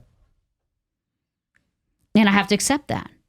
So I'm standing there and she gets tears in her eyes. And she looks at me and she says, my sister has been addicted to heroin for 10 years. And she says, I just pray that one day she can be in a program like yours. Wow. And I'm holding these socks and she's got her hands on my hands. And we're having this moment in this Hallmark store. And I realize that my drinking was about me, but even early in recovery, I made my recovery about me. And the program says, it's not about you. The program says, once you turn your life over to the care of God, you are only concerned with two things for the rest of your life. How you can be of maximum service to God and to others. That's it. When you pray, Lord, thy will, not mine, be done. That is your only prayer. You don't pray for things you want because you are selfish. You are an addict. You're an alcoholic. You will always put yourself first. And even in recovery, that's what I was doing. I made these socks all about me. God knew. God, out of all the managers and all the stores and all the, God knew this was actually about this lady and giving her a little glimmer of hope because she's in a dark place because her sister is going to die if she doesn't get sober. Did you call your sponsor and tell him or her? Yeah. I called my sponsor and I told her afterwards and she's like, very good, and hangs up. I'm sure there are very good. Bye. Yeah, good. Now I'm sure there are AA and SA. They're not all created equal. And to my mind, having not been to one, it seems like a really bad idea if one associates themselves as being addicted to sex or pornography, because these are very different things. It turns out to be in a group with other people of the opposite sex. Yeah, I went to when I first was trying to get sober. I was in and out of 12-step meetings probably 8 years before I got any sort of length of sobriety. I would go, I'd be like, yeah, it's not for me. I'd go, I'd be like, it is for me. And I was on the fence. I was going back and forth. And at some point, I didn't care anymore that I was walking into a room full of men and saying, "Hi, I'm Breanne and I'm a sex addict." I didn't care that I was saying that anymore. And I didn't care that it was men. And I didn't care because I was drowning. And when you're drowning, you're like, someone throw me a life raft. Someone throw me a life preserve. You don't care who knows. Like at first I cared because it's like, no, like I want to do this, but I want to do it discreetly, or I don't, and I'm not saying everyone has to do this. This was my experience. Okay. At some point I was like, I don't care anymore. I need help. I am as desperate as these men are. I would sit in the rooms and they would all share and I would identify with everything they said. I mean, I get it. I get that. But should you have cared? That's my point. Like, wouldn't it be much more healthy if you were able to find a group of just women? There are women groups. The issue with that is the women groups perhaps meet, if you're lucky to find a woman group, maybe it meets once a week. Whereas men's groups, you'll find 10 of them a day all over town. You could go in the morning, afternoon, and I needed it frequently. And so I would go to the women's weekly meeting, but in between I was going to meetings with men. And I'll tell you, 10 years in and out of SAA, I never had any incident. Cool. Ever. I never had a man say anything to me. I never had a man approach me afterwards, because here's the thing about AA. AA, you can get sent there by the judge. You can be court ordered. Same thing with Narcotics Anonymous and Cocaine Anonymous, all that. And so you have some people that are literally like there because they have to be there. You don't find that in SAA. The people who are in a Sex Addicts Anonymous meeting are broken. They have their wife left them. Their kids don't talk to them. They've maybe done some time even over their addiction. They can't stop spending money on prostitutes. Like, they are desperate for help. And so I did not find in this, sometimes you can find people who are half, like they're not really invested in recovery in some of those other groups. But with SSA, I never found that to be the case. Like, if you're going to a meeting, you're saying, "Hi, everyone, I'm a sex addict." Oh, God bless them. It's bad. It's like, that is your last, because no one wants to do that. That's not your first resort is like, I'm going to figure this out on my own. I'm going to solve this on my own. Again, not in this world. And so forgive me if this is wrong or insensitive, but it would seem to me that in some circles, it might even be trendy to be an alcoholic. I'm an alcoholic and I'm working on myself. But to say I'm a sexaholic or there's nothing appealing about that. And this is, again, why I think eating disorders and sex addictions are so hard, is because if I tell someone, like, I'm getting sober and I don't use drugs anymore, they're like, "Oh, good for you." Yeah. Like, you get a pat, like, people, it's almost like it's more acceptable now. That's what I mean. Yeah.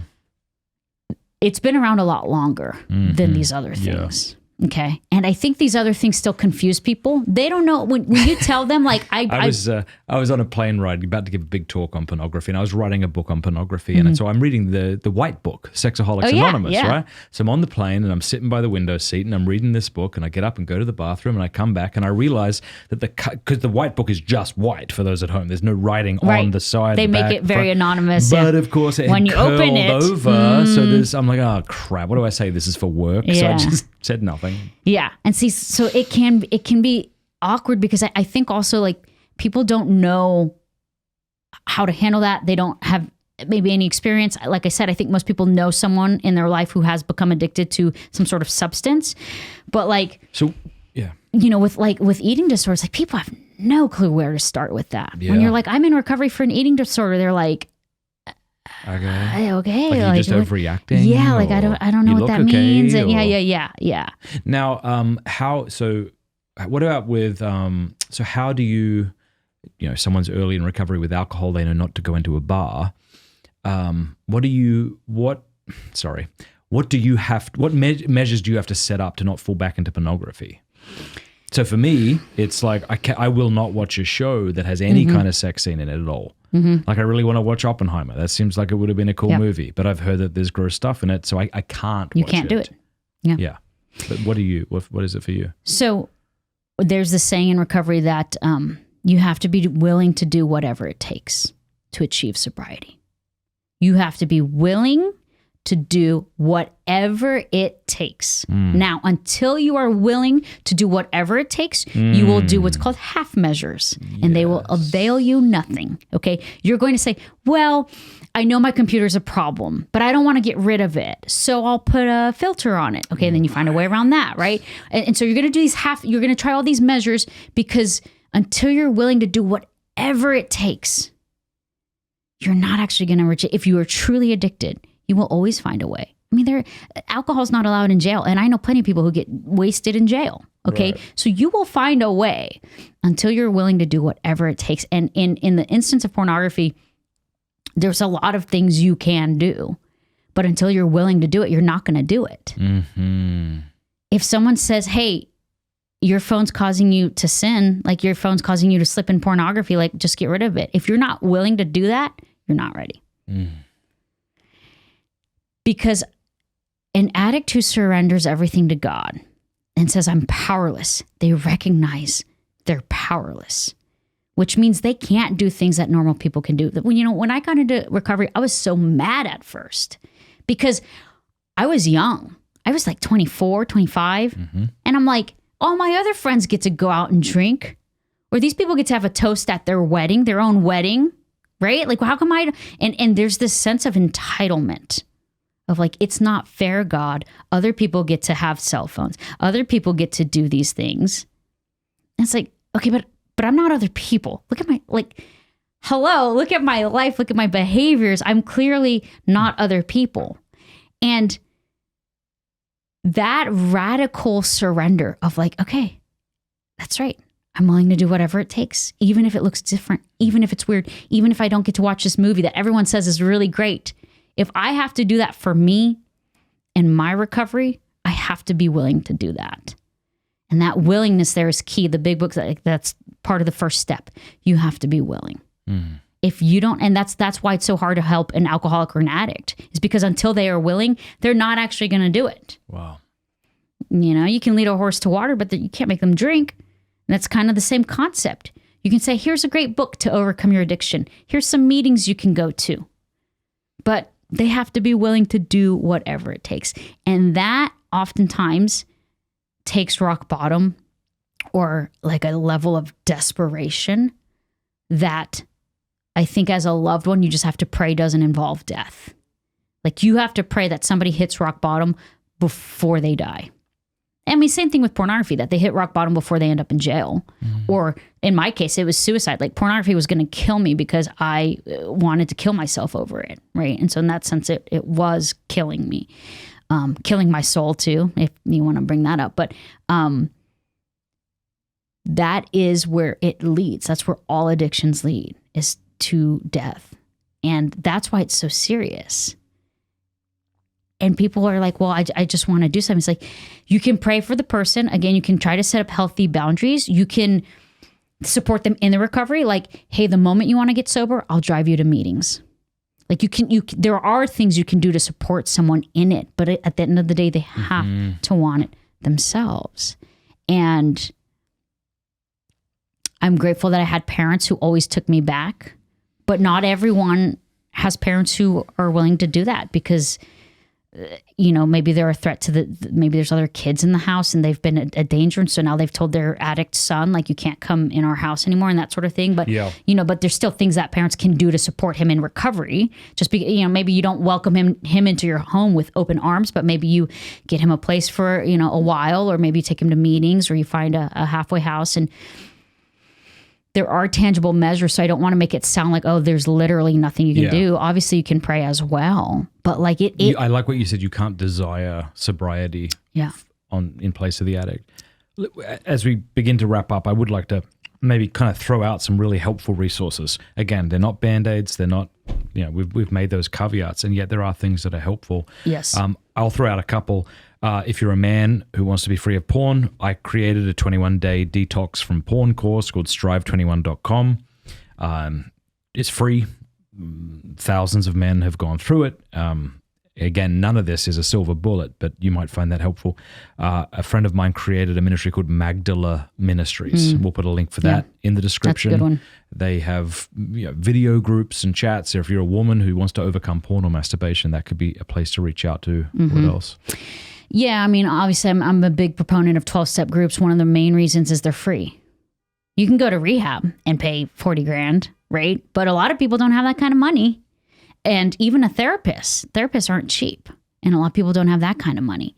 And I'm not saying not to do those things. Mm-hmm. If you have the means, certainly do them. But I know for a long time, I felt like I was never going to achieve sobriety because I didn't have that kind of money. What do you say to someone who's like, I'm not going to show my face to a group of people I don't know? Okay, well, in that case, I will say that there are online meetings and phone meetings. And so you can frequent those. But I will say that after a while, you need to get to the point to where you start making those in-person connections. Because here's the thing with phone meetings is it's like people can be doing all sorts of things. Maybe they're not listening. You're like pouring your heart out, sharing. Yes. When you're in a room, I remember this one time, this guy, he was a crackhead and an alcoholic, but crack was his first love. And let me tell you something, when crackheads get sober, they are amazing. They have an energy and a passion that only a crackhead could have, but now they have it about sobriety. And this man one time, he said what everyone in the room was thinking, because again, he was a crackhead. He has literally lived on the streets. He does not care. He does not have shame. He's like, I've hit rock bottom. So there was this kid in the meeting. I say kid, a young guy, and he was on his phone. And he was on his phone like the whole time. And of course, people are sharing and people... And there's no like hard, fast rules in meetings. We have suggestions and stuff. But like he stops. He says, "Excuse me, young man." And he like goes over to the kid who's like on his phone. And he says, "Some of us in here are in here because our lives depend on it." He says, "I don't know what brought you here." He's like, "But out of respect for the people who are in here, pouring out their heart and their soul. Bless him, yeah. You should put your phone down or step outside if you're going to play your games on your phone." And he said what all of the rest of us were too afraid to say, but because he was a crackhead, he was like, I don't care. Yeah, I don't care. Like him, I've seen some stuff, I've lived a life. And so I think, yes, you can do phone meetings, especially with SAA stuff. I understand that there's a level of shame there, but allow the Lord to work through that and get you to the place to where eventually you're making these in-person real life connections, because that's going to be far more fruitful than like random voices on a phone that you can't tell if they're listening, and someone's yelling at their kids and someone's phone isn't muted and they're doing dishes. Same thing with Zoom. Same thing. I asked somebody once, what do you say to people like that? And he said, if you're afraid that people will see you there, well, you'll also see them there.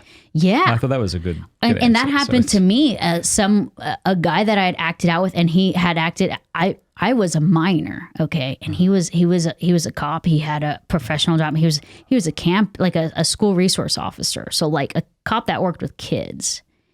And years later, I run into him in a meeting, and I remember seeing him, and of course he saw me, and obviously that's quite awkward because he knows what I did and I know what he did, but we did it to each other, and so there's.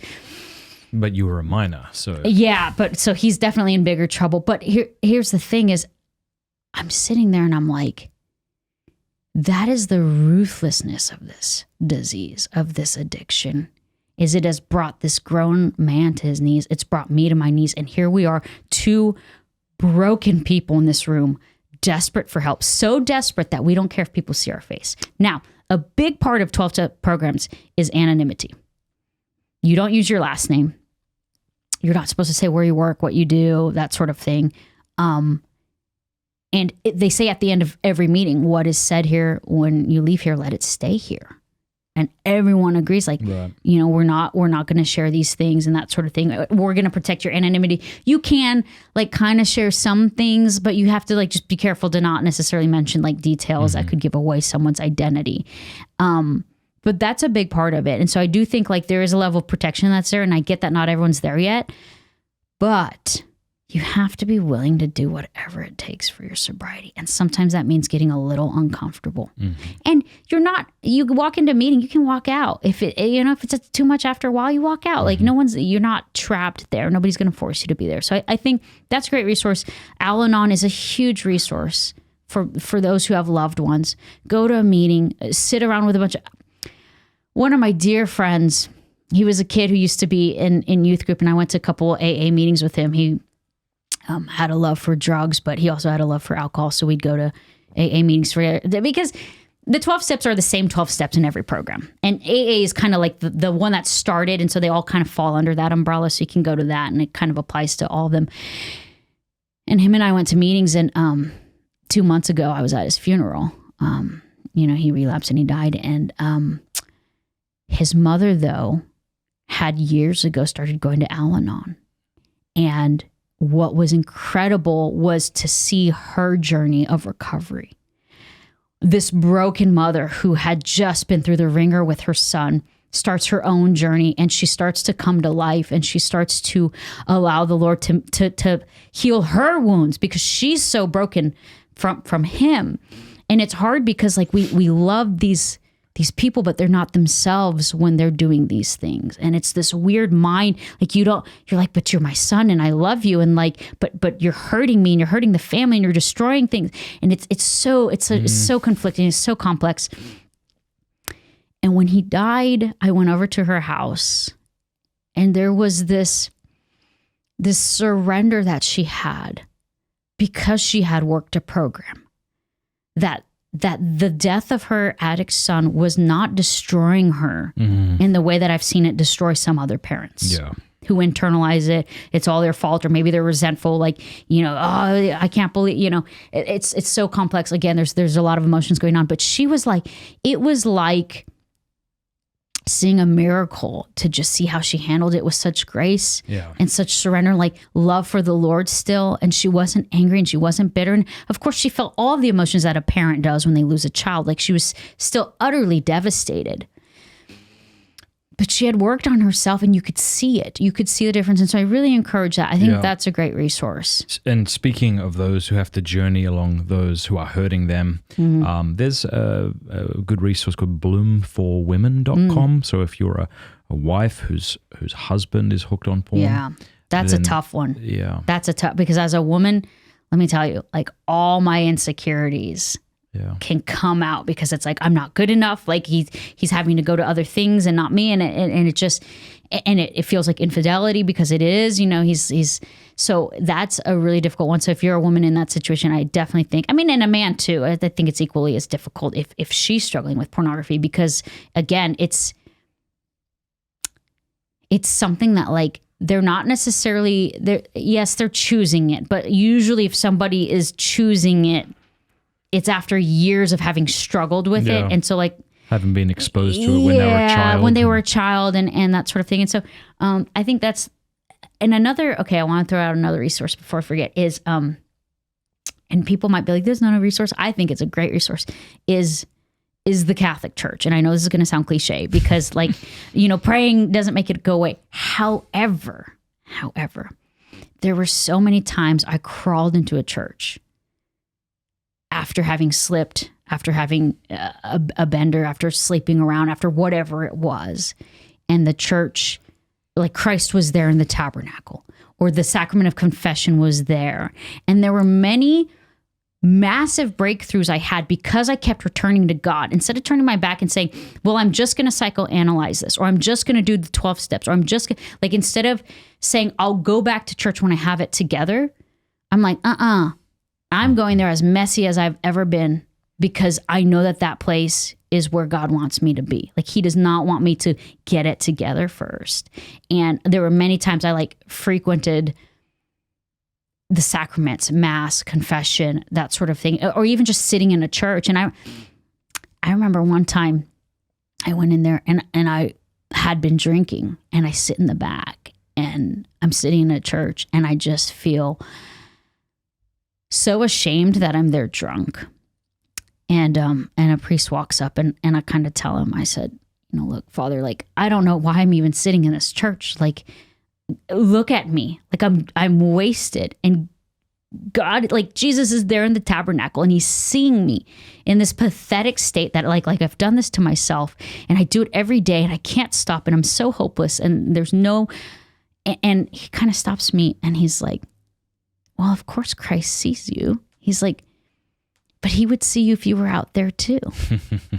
And like, I'm a fool to think like, oh, now that I'm in church, God sees me. But when I'm wasted outside of the church, he doesn't see me. And I needed, that was a huge breakthrough because it's like, it's no different.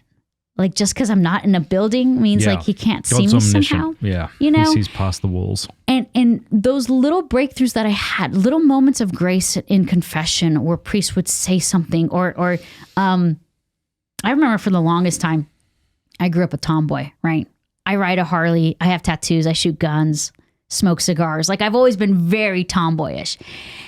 And so when people would like talk about their relationship with the Blessed Mother, I just could not, because every photo I saw of Mary, she looked so dainty, prim and proper, and she was just so graceful and like womanly. And I'm like, I just couldn't identify until I saw the image of the 7 sorrows, like the sorrowful mother. Yeah. And she's got this heart. Look it up, people. She's got this heart, and it's like got all these swords going through it, right? It's actually pretty metal, all right? And as someone who used to listen to a ton of metal, I was like, wow, that's that I can identify with, okay?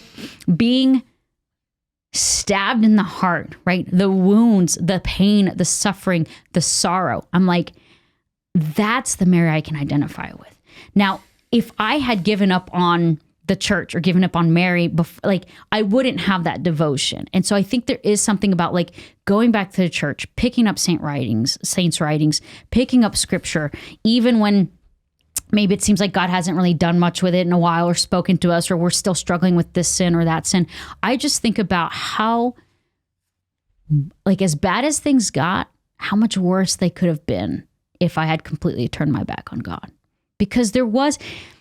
And now in a way it was harder this way too, because I had like one foot in one world and one in the other. And that like starts to like split you apart. And it's hard to have that kind of like duality. And it, you know, you feel like Dr. Jekyll and Mr. Hyde because you go to mass on Sunday, but then you're doing these other things during the week. And sometimes I did wish, like I kind of wished that I didn't believe in God, because then I could indulge in these things and not have the guilt or not have the shame, or not like, then it could just be a free for all and I'd be happy. And you know, that's what I told myself. Right. Yep.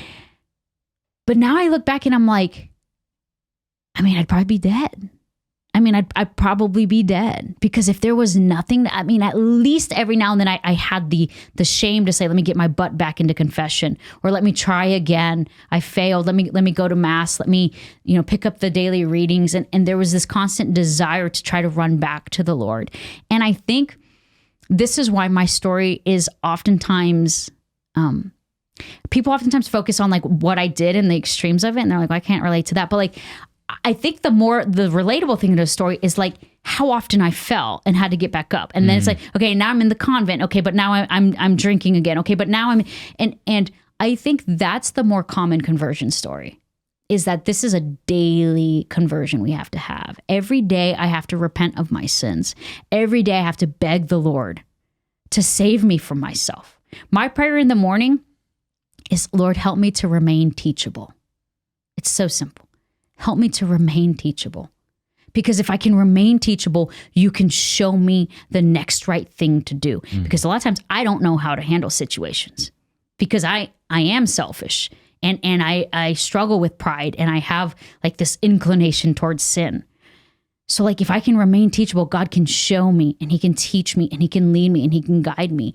And I think that's the story of my conversion. I wish I had that like moment that you sometimes hear, and it seems so nice because there's like a clear-cut moment.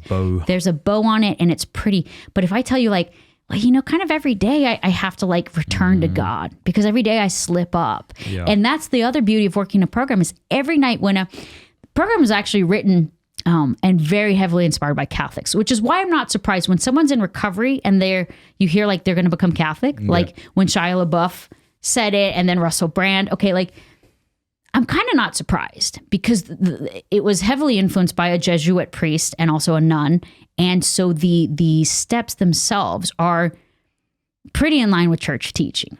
And at the end of the day, you take an inventory in the same way that you do an examination of conscience, right? Mm-hmm. You in the program, you take an inventory and you say, okay, like where did I fall short today? Who do I owe an apology to?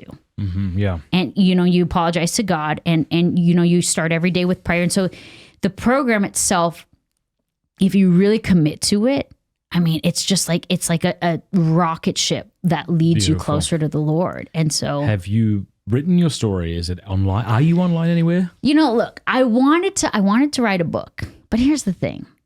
where does one even start with something like that? You know, it's one of those things where I'm like, I don't know how do you just sit down and write, and then who publishes it, and where does it go, and how does it work? And so I've always wanted to kind of write a book, and especially with I only shared a fraction of stories. I mean, there's so many other incredible things that God did through some of those ministries and that sort of thing.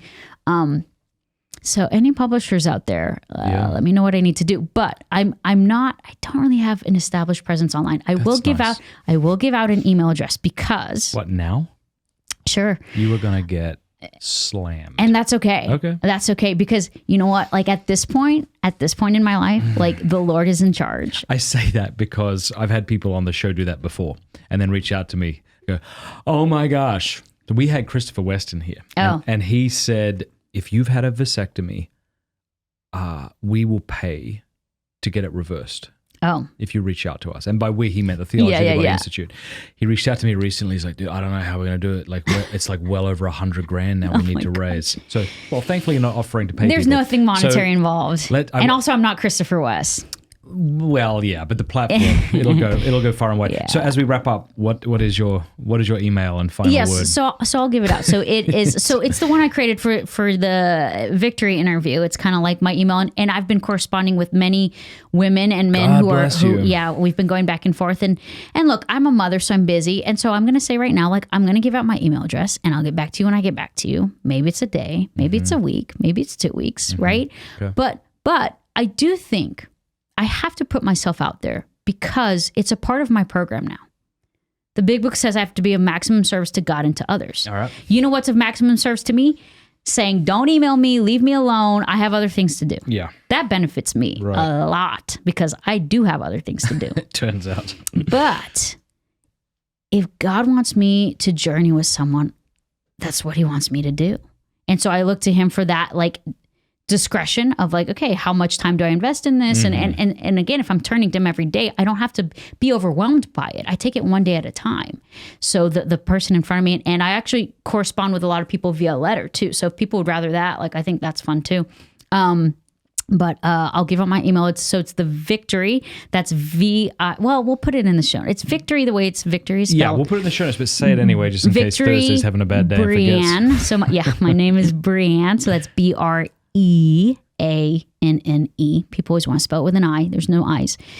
At Gmail. Okay, victorybreanne@gmail.com. Mm-hmm. And you can reach out, and again, I'll respond when I can, if I can. And even if it's just like a, hey, like, thanks for sharing your story, because here's the thing, and you know this, I'm gonna walk out of here, and I'm gonna be like, why did I say that like that? Or, you know, like the devil gets into your head, like, you shared too much, or what were you thinking? Thinking that your story would inspire anyone. Like right now, everyone's judging you. People can't believe what you did, you know, or you didn't share enough, you shared too much, like all those thoughts. And so even if your email is just like, hey, thanks for sharing, it really blessed me, that's fine too.